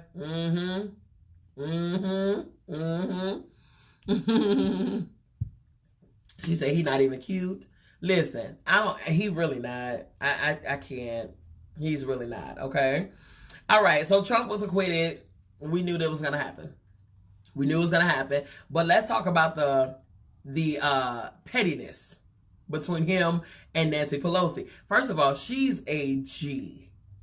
Nancy Pelosi is about that life. Do you understand? Nancy Pelosi is about that thug life, okay? Nancy took that man's doggone paperwork, speech, whatever, and shredded it. I said, Nancy, your petty game. Yes. Yes. It's one of those days. Yes, it is. Good day, but one of those days for sure. I'm feeling the way. And stick around because you're going to find out why. Yes, Nancy Pelosi is about that. Listen, that little petite, little fragile little lady. Do you understand me? Nancy is a whole mood. Listen, Nancy took that man handed her them papers. And she said, and wait, she stacked them in orderly first. And then she baby, I live. Nancy, we gonna trade. We at the Black Delegation trades Gayle King and Oprah Winfrey for Nancy Pelosi. Okay? We at the Black Delegation trades Oprah Winfrey and Gayle King for Nancy Pelosi, baby. Honey, she's a whole thug. She needs thug life. She need a brooch. Because you know she ain't gonna get no tattoo. She need a brooch that says thug life right here. Just on her lapel. Baby, Nancy is all things live. Do you understand me? Okay, Last Sunday was Super Bowl. How many of you all watched? Congratulations to the Chiefs. Of course, they're not Green Bay Packers or whatever. You know what I mean? My Green Bay, they stood the test of time. They went beyond. They went longer than the Cowboys.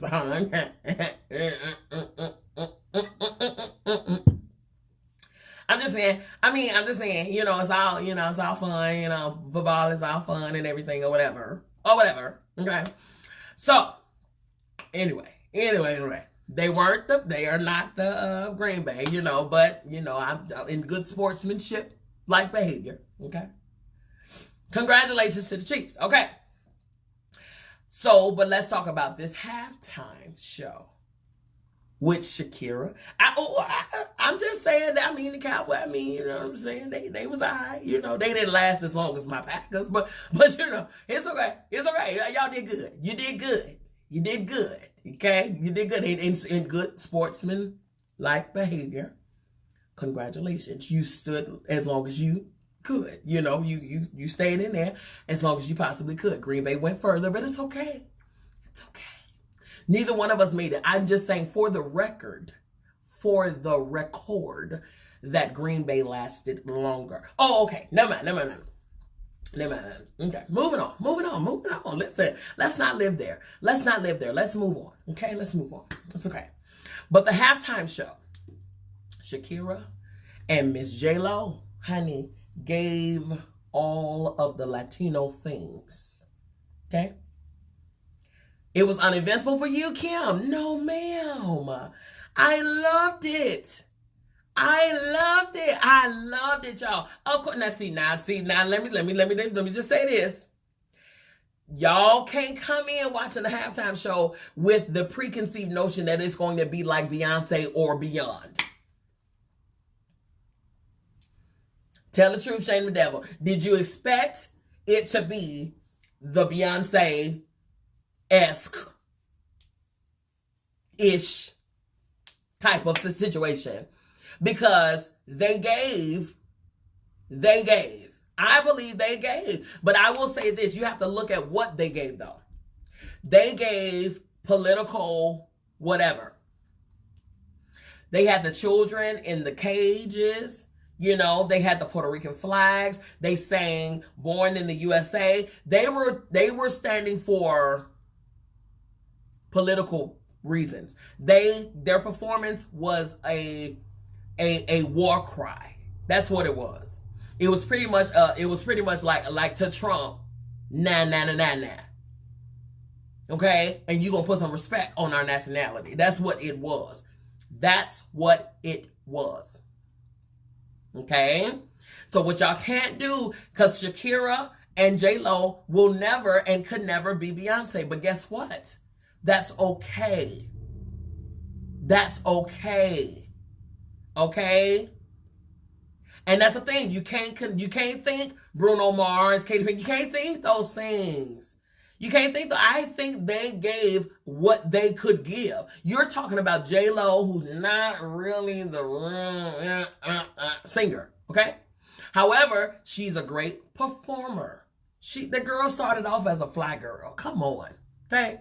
Come on. Okay, I have to give it to her. Shakira, she came out of retirement, child. We didn't know where Shakira was. Shakira was somewhere, I don't know where she was, moving her hips and, you know what I mean? Okay, when her hips don't lie, all of the things. So, they came together and they did a show. I enjoyed it. It is what it is. You like what you like. Whatever. I enjoyed it. I did enjoy it. Okay? Now, moving on. Y'all. This last, baby, well, second to last. This is teacup number 9, 10, okay? Oh, y'all. First, it was Gwyneth Paltrow and her candles. If y'all follow this platform, MzBee Tea Party, then you have heard this before. Gwyneth Paltrow with her candles. If you all remember what I'm talking about, then you know what I'm talking about. Okay. Kim, actually, they weren't not standing for the national anthem because of what we thought it was. They were actually working. They were working. Now, why do you think I didn't have it on the docket? They were actually working. Okay, so we need to find out the full story before we even go. I don't even want to open that can. Okay, so really find out what happened, and then you'll know what actually happened. They were working. That's what they were doing. They were sitting because they were still working simultaneously during the national anthem. Okay, they were doing what they did because they were responsible for certain acts, certain things, certain this, certain sound, certain all of whatever things that happened. They were actually working. Okay, all right. Going off that, going into something else. Right. Said, no, man, we don't want Granny's scented candles. What do they smell like, Katrina? Why don't you want her scented candles, Katrina? Why? I'm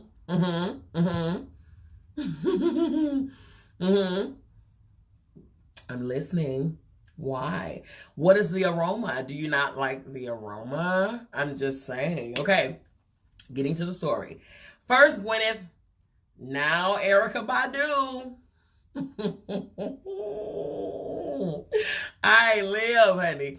Erykah Badu has a new perfume in the works. Let's get...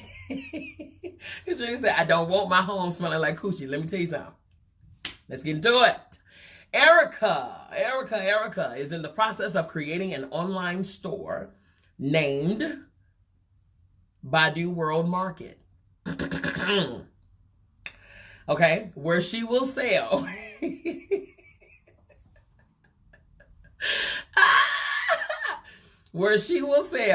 a multitude of items for her fans.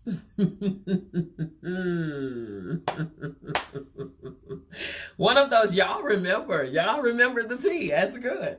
One of those items is a fragrance with a very interesting aroma. Very interesting. In an interview with 10 magazine, Badu revealed that she's working on a new perfume by the name of Badu's Pussy. Okay?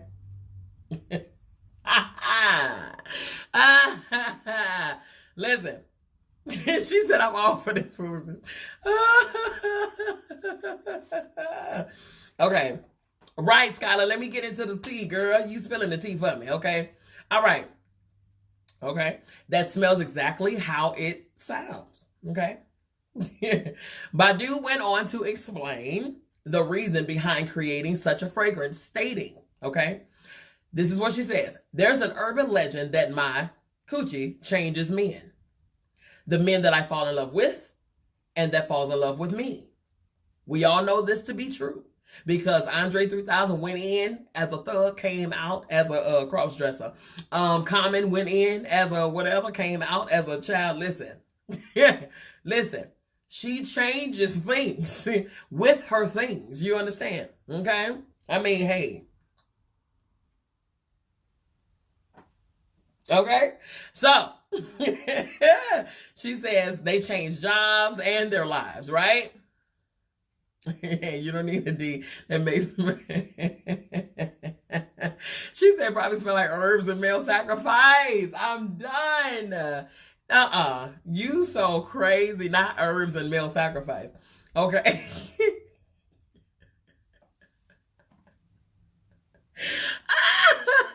Girl. Okay. Badu also explained the process in creating, the interesting smell that smells like her lady parts, okay? Admitting that, y'all, here are the secret ingredients. Here are the secret ingredients, okay? In the event you would like to create your own fragrance, okay? Badu explains the process in creating her interesting smell, okay? She admits that she cuts up pairs of her underwear, okay? Which she had no problem doing, given the fact that she no longer wears underwear. I mean, it's resourceful. I mean, it's called recycling. I mean, hello. She says, I took a lot of my pairs of panties, cut them up into pieces, and burned them, okay? She is the plug. Skylar, she is a plug. She said, I took a couple of pairs of my panties, cut them up into little pieces, and burned them. Okay? Even the ash of the panties is a part of the perfume. So you got ashy, inflamed, flame broiled cooch. Okay, she need a window seat and fly somewhere. Listen. She explained, yes, even the ashes are part of the perfume. So burnt fruitful balloons are hilarious. Badu describes the perfume as an olfactory tribute to her superpower. I mean, if her coochie changes people, then sis, if you wear her perfume, okay, with all of her superpowers and her, womanly, juices and berries, then maybe, just maybe, you could have the power and possess the power yourself. Huh?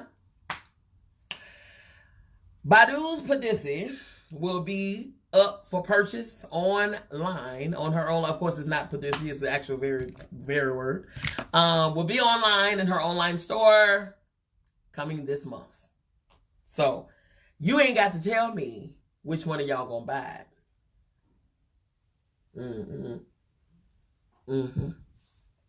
I just may. Just so I could give a thorough.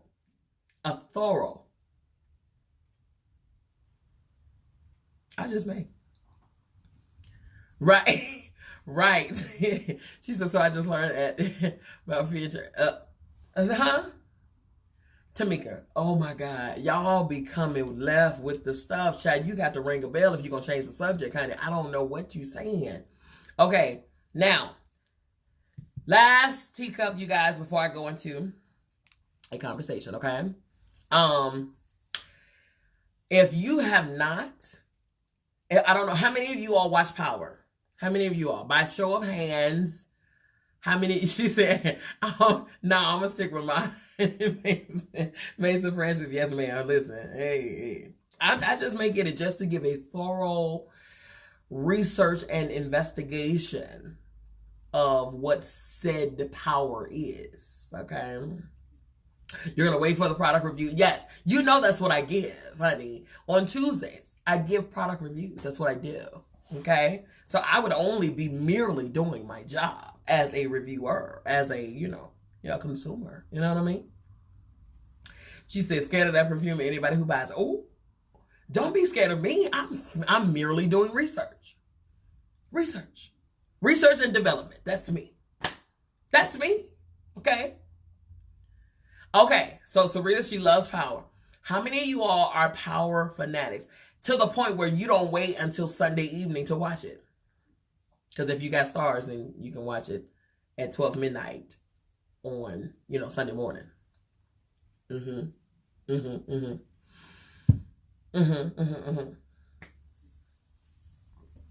Now, I'm a Power fanatic. So, of course, I get the tea way before it airs on Stars. I literally have never seen Tamika the Blasphemy. Oh, my God. But what if you actually think it smelled good? Then I will be adorning Badu's Padisi. Okay? You just watched it, right? Okay. Never seen Power? Katrina, oh my God. She said at 11:55, I was like, girl, yes, God. Are y'all kidding me? Y'all have never watched Power. Oh my God, the blasphemy. Listen. I can't take it. I'm running hot. I can't take it. Power to drive the funk with that. Never seen Power. I'm floored with the number of you all that have never seen Power. You are doing yourself an injustice. You are doing yourself a total injustice. Unbelievable. We got to have a watch party. We have got to have a watch party. Oh my God. Needless to say, spoiler alert, y'all. I'm coming here. I'm here with it. I'm about to put out all the business, okay? Spoiler alert, we now know who killed Ghost. We now know who killed Ghost, and I will say, she said, I stopped watching the first day. Oh, God. No. She said, I'm busy that day. You're not, because you are yet here, okay? I watched about 2 to 3 seasons of Power. Girl, it's 6 seasons. You got to go back. You got to catch up. I have no clue about anything. Unbelievable. Okay, well, then this won't be a spoiler for you. But spoiler alert, we now know who killed Ghost. And sure enough, it is exactly what I thought it would be because, the baby is emotional. And it was, his son Tariq. However, he immediately regretted it. Immediately. Okay? In the season, Ghost promised Tariq, okay, that he would take the fall. Tariq killed the man that killed his sister, his twin sister Raina, okay? As I think I understand, it was warranted. You killed my sister, sucker. You killed my sister. So, yeah, it was warranted. Been binge watching to catch up. Or, Kim, you might want to log off, sis. So, and everybody, including Angela, the dip-off chick, was trying to cover it up and trying to protect Tariq. Tariq has become accustomed to that. So now Ghost is saying you might want to turn yourself in, son. Now, because he was about to be in a political position, he would have been able to get Tariq off, okay? Tariq was scared. He ain't about that life. He's very spoiled and bratty, okay? But he's super emotional, super whiny, and all of that stuff. However, in the heat of the moment, him being a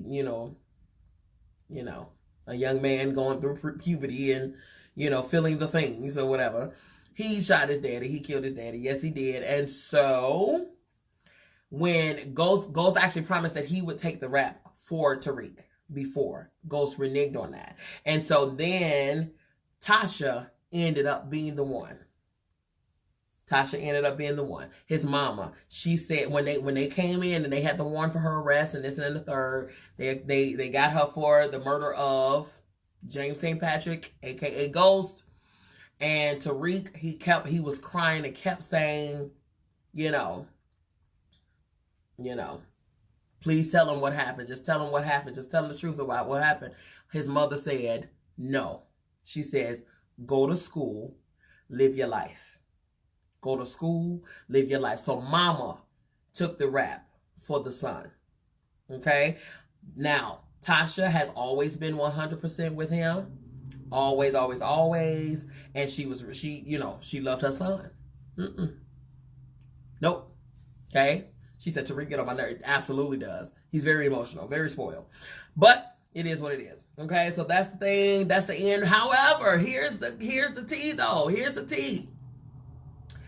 Power is not over. In fact, after you see the show, then you see the little airing of the ad, and it says that Power will never be over. Okay, so that series, Power, the series was over. But now, starting this summer, is what is called Power, the Book of Power number 2 or book whatever number 2, called Ghost. The Power book number 2 called Ghost. There's another one called Power. There's another one called, Influence. There's another one called whatever. So there's going to be series of things coming out. The starting of the spinoff, the starting of the raising of Canaan and all of the things. Okay, so they gave a little snippet at the end. Tommy should have threw Tariq off that building. And see, he should have. And even Tommy ran in there to find Ghost on the floor, dying or whatever the case. And when he looked up and saw who his killer was, he looked and saw that it was his nephew, Tariq. He said, "What, you?" And he pulled his gun up because Tommy was about to light that boy up. And Ghost told him in his dying breaths, let him go. Let him go. Yep, the spinoff's supposed to be about Ghost. It's supposed to be about Kanan. It's supposed to be about Tommy, because you know, if you all have seen, Tommy actually just moved to California. So he's done with New York. Okay, he's done with his mother, he's done with New York, because his mama really think that he actually killed Ghost. Okay, because she loves Ghost like her other son, right? And as a matter of fact, Ghost left her something in the will. You know what I mean? So it's going to be crazy, y'all. So just stay tuned for that. But yes, we will not see Omari Hardwick anymore. He's done. He's gone and stuff like that. Ghost is in power heaven. Okay? All right. Now, I'm going to take my last little swig of my Capriccio. And then I'm going to say this. And I'm going to play the song. You all know I like to play y'all some music, but somebody gave me this song, and I feel a way about this song right here. It makes me feel good to hear this song, because this song was dedicated to me, okay? And when I tell you I love it, I love it. I love it, love it, love it, love it, love it. All right? So here we go. So while I listen to the song,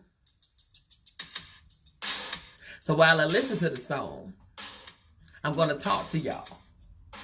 Huh? Stephanie Mills, something in the way you feel. The way you make me feel. Okay? I adore this song. Now I do. I never heard it before. Okay? I never heard it before until it was sent to as a dedication, right? I will say, but this song has given me a whole new type of outlook on a lot of things, okay? As it pertains to not just the person, but myself, okay? I absolutely adore, okay? I adore the woman that I am, okay? I do. I adore, okay? You sure it's not what's in the... Nope. Matter of fact, this is giving me courage to say what I gotta say, okay? So listen, I actually adore the woman that I am, okay? I'm not everybody's cup of tea. I'm not. Why? Because I live out loud. I live truthfully, honestly. I live authentically. Once upon a time, you guys, I was not this person, okay? I was very insecure. I was very, you know what I'm saying? I was a people pleaser and all of these things. You would never know this. I was very shy. I did not want to be who I was in front of people, whatever the case. When I tell you I have embraced every single iota of me, I have embraced every single thing. And when I tell you I love my realness, I love my truth, I love, you know, who I am, I love my quirks, I love how I am very confident. I love the fact that can't nobody tear me down. I love the fact that other people see me in me and they don't see my representation. They don't see what I'm trying to, you know, something that I'm, some type of attitude or something that I'm trying to project. They see me for who I am, and I appreciate that. Once upon a time, I couldn't appreciate the makings of me, but I adore the makings of me. I adore my skin. I adore how I look, how I embrace how I look. I adore my body. I adore how I carry my body. I adore all of the things that once upon a time I called a flaw. I adore all of those things, and I can so appreciate the people that adores them with me. You understand me? I love my will to live. I love my will to stand firm on what I believe. I love my conviction and my passion and my drive in my business. I love my commitment to my family and my friends. I love all those things about me. I do. When I love hard. I love real. You see what I'm saying? I don't waste my time with unnecessary things and people. I love, and I love you too, Ma. I absolutely love every single thing that God created me to be. I absolutely love it. Do you hear me? Do you hear me? And I love, when I tell you, I love the people that love me. I love the people that protects me. I protect the ones that protect me. I look out for the people that look out for me. When I tell you, it is something about the way people make me feel. Do you hear me? It is, man. It is. And when I tell you that thing is real, that's why I said to y'all earlier, if you find you a Lisa Leslie, baby, find you a Lisa Leslie. I am grateful and thankful to God to have a family full. I'm grateful and thankful to God to have friends around me that actually brings the best out of me. And I bring the best out of them. I bring, when people think about me, they get a smile on their face. When they see me, they say, listen, it makes them smile. That is the thing that I adore. Because some people you think about, and it makes you sick to your stomach. I'm so thankful that people can think about me and it brings a smile on their face. I'm so thankful that people can think about me and it actually makes them feel some type of way. It makes them feel wonderful. It makes them feel that loved and cared for and protected and thought about. It makes them feel that way. So when things happen to me, unwarranted, or when negative things come to me, I know that it's number one, it's a hater. It's a hater because I don't give that out. I don't give that out. I shouldn't be getting it in return. So it's going to be some people that's going to hate on you, okay? But it's probably something in the way you make them feel. They feel a way about themselves. You make them feel a way about themselves to where they don't know how to address these things. So, hate is the only thing that they can think of. Okay? Hate is the only thing that they can think of. So, and there's a lot, you guys. There's a lot in me. There's a lot of me that I give. There's a lot of me that I give. You know what I'm saying? There's a lot of me that I give. And there's plenty more to give. Plenty more to give. I have so much more, and I have yet to scratch the surface. When it comes down to me, I have yet to scratch. And let me tell you something. Feel how you feel. But if you don't acknowledge you, then who will? If you don't toot your own horn, then who will? I'm not speaking nothing but facts here. I'm not speaking nothing but facts here. Okay? I am a rarity. People like me are rarities. You understand me? And yes, when it comes down to the people that are in my corner, I live for them. I do everything for them. I uphold them. I esteem them. I will fight for them down to the last breath. You better understand. Everything that I do is for the people that I know and love. Period. I am an authentic being. Once upon a time, me saying the first thing that came out of my mouth, once upon a time, me saying the first thing that came out of my mouth or how I felt used to get me in trouble. But when I tell you, that is one of my best features today.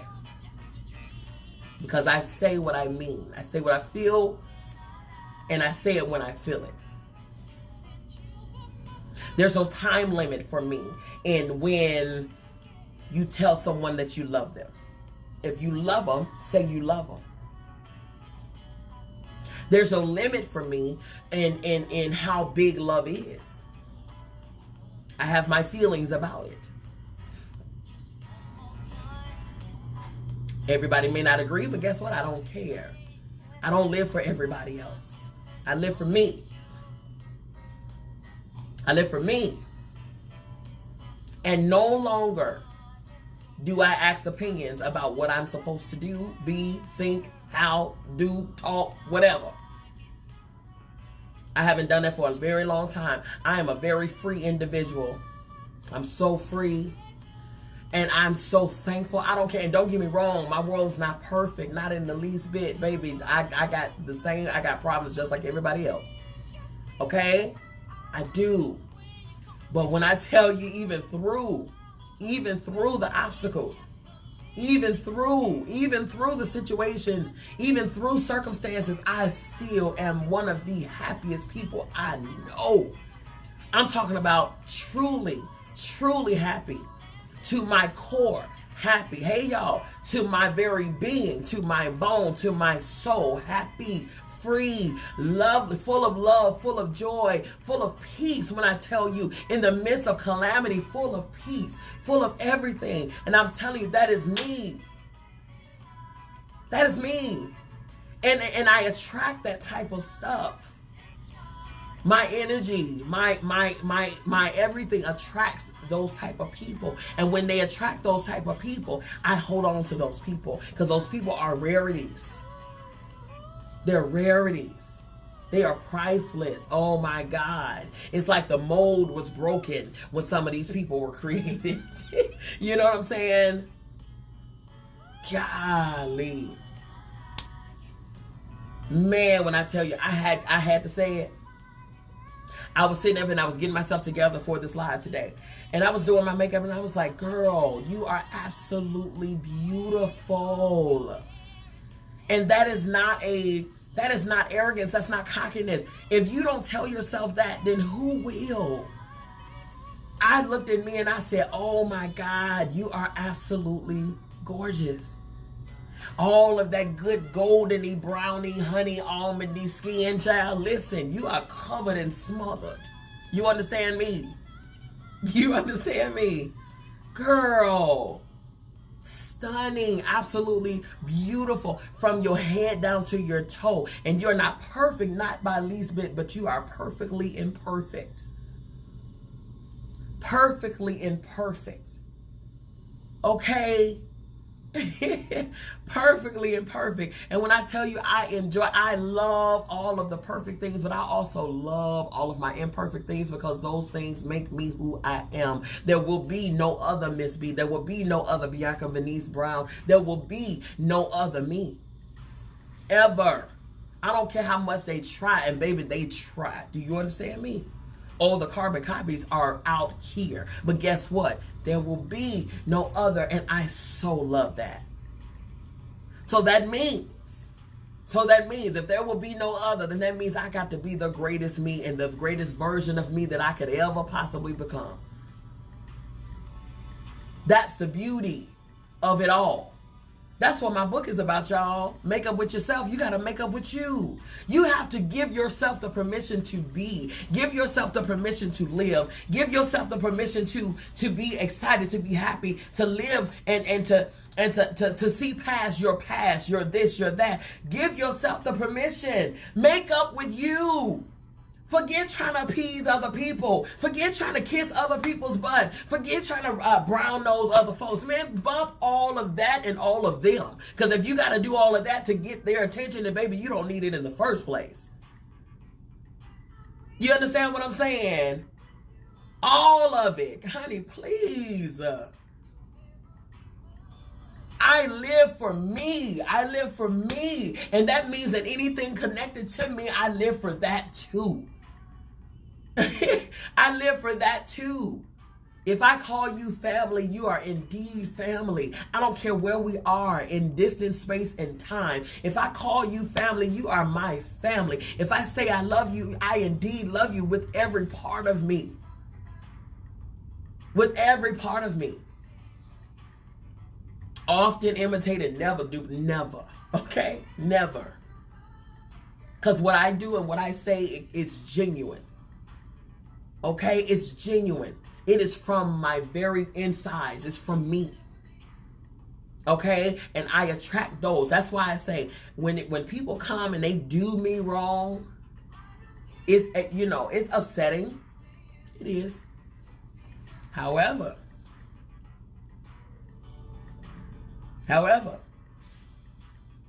I know that it wasn't warranted. So the lady talked about karma. Karma comes. Yes. Yes, it does. But I just gotta say it. I just gotta say it. I just gotta say it. You know what I'm saying? Oh my goodness. I'm thankful for my support. You guys, I have here recently experienced some of the best support that I could have ever imagined. I am being treated right now with a level of support and love and care and protection that more than I ever have in my entire existence. And at times it's overwhelming, but I do not repel it. I do not step back from it. I walk straight into it because it's something that I need to feel it, or I need to experience, and I need to see. Why? Because I gave that very same kind of love and support out to others. So now it is time for me to know what it feels like to get that back in return. It is so crazy, but it feels so good. So good.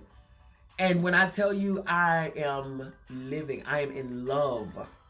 Because if I'm getting something, you know, that level of love and support, then that means that there's something that I'm doing that is right.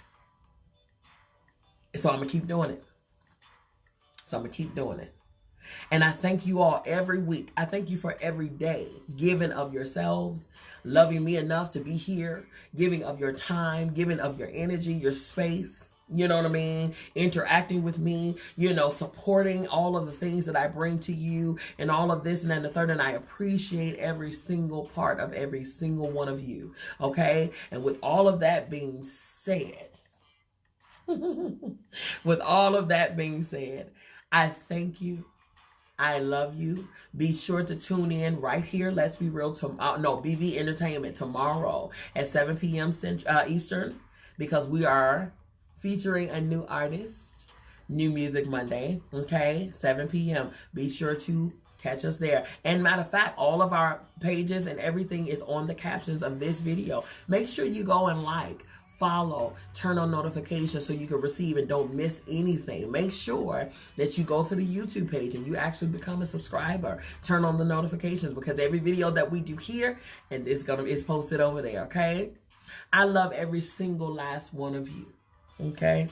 I absolutely mean it. I mean every part of it. And there's absolutely nothing that you can do about it, okay? Alrighty, you all have a wonderful Sunday evening. Have a great week. Productive, in purpose, on purpose, 100% of the time. Make history this week, okay? Peace.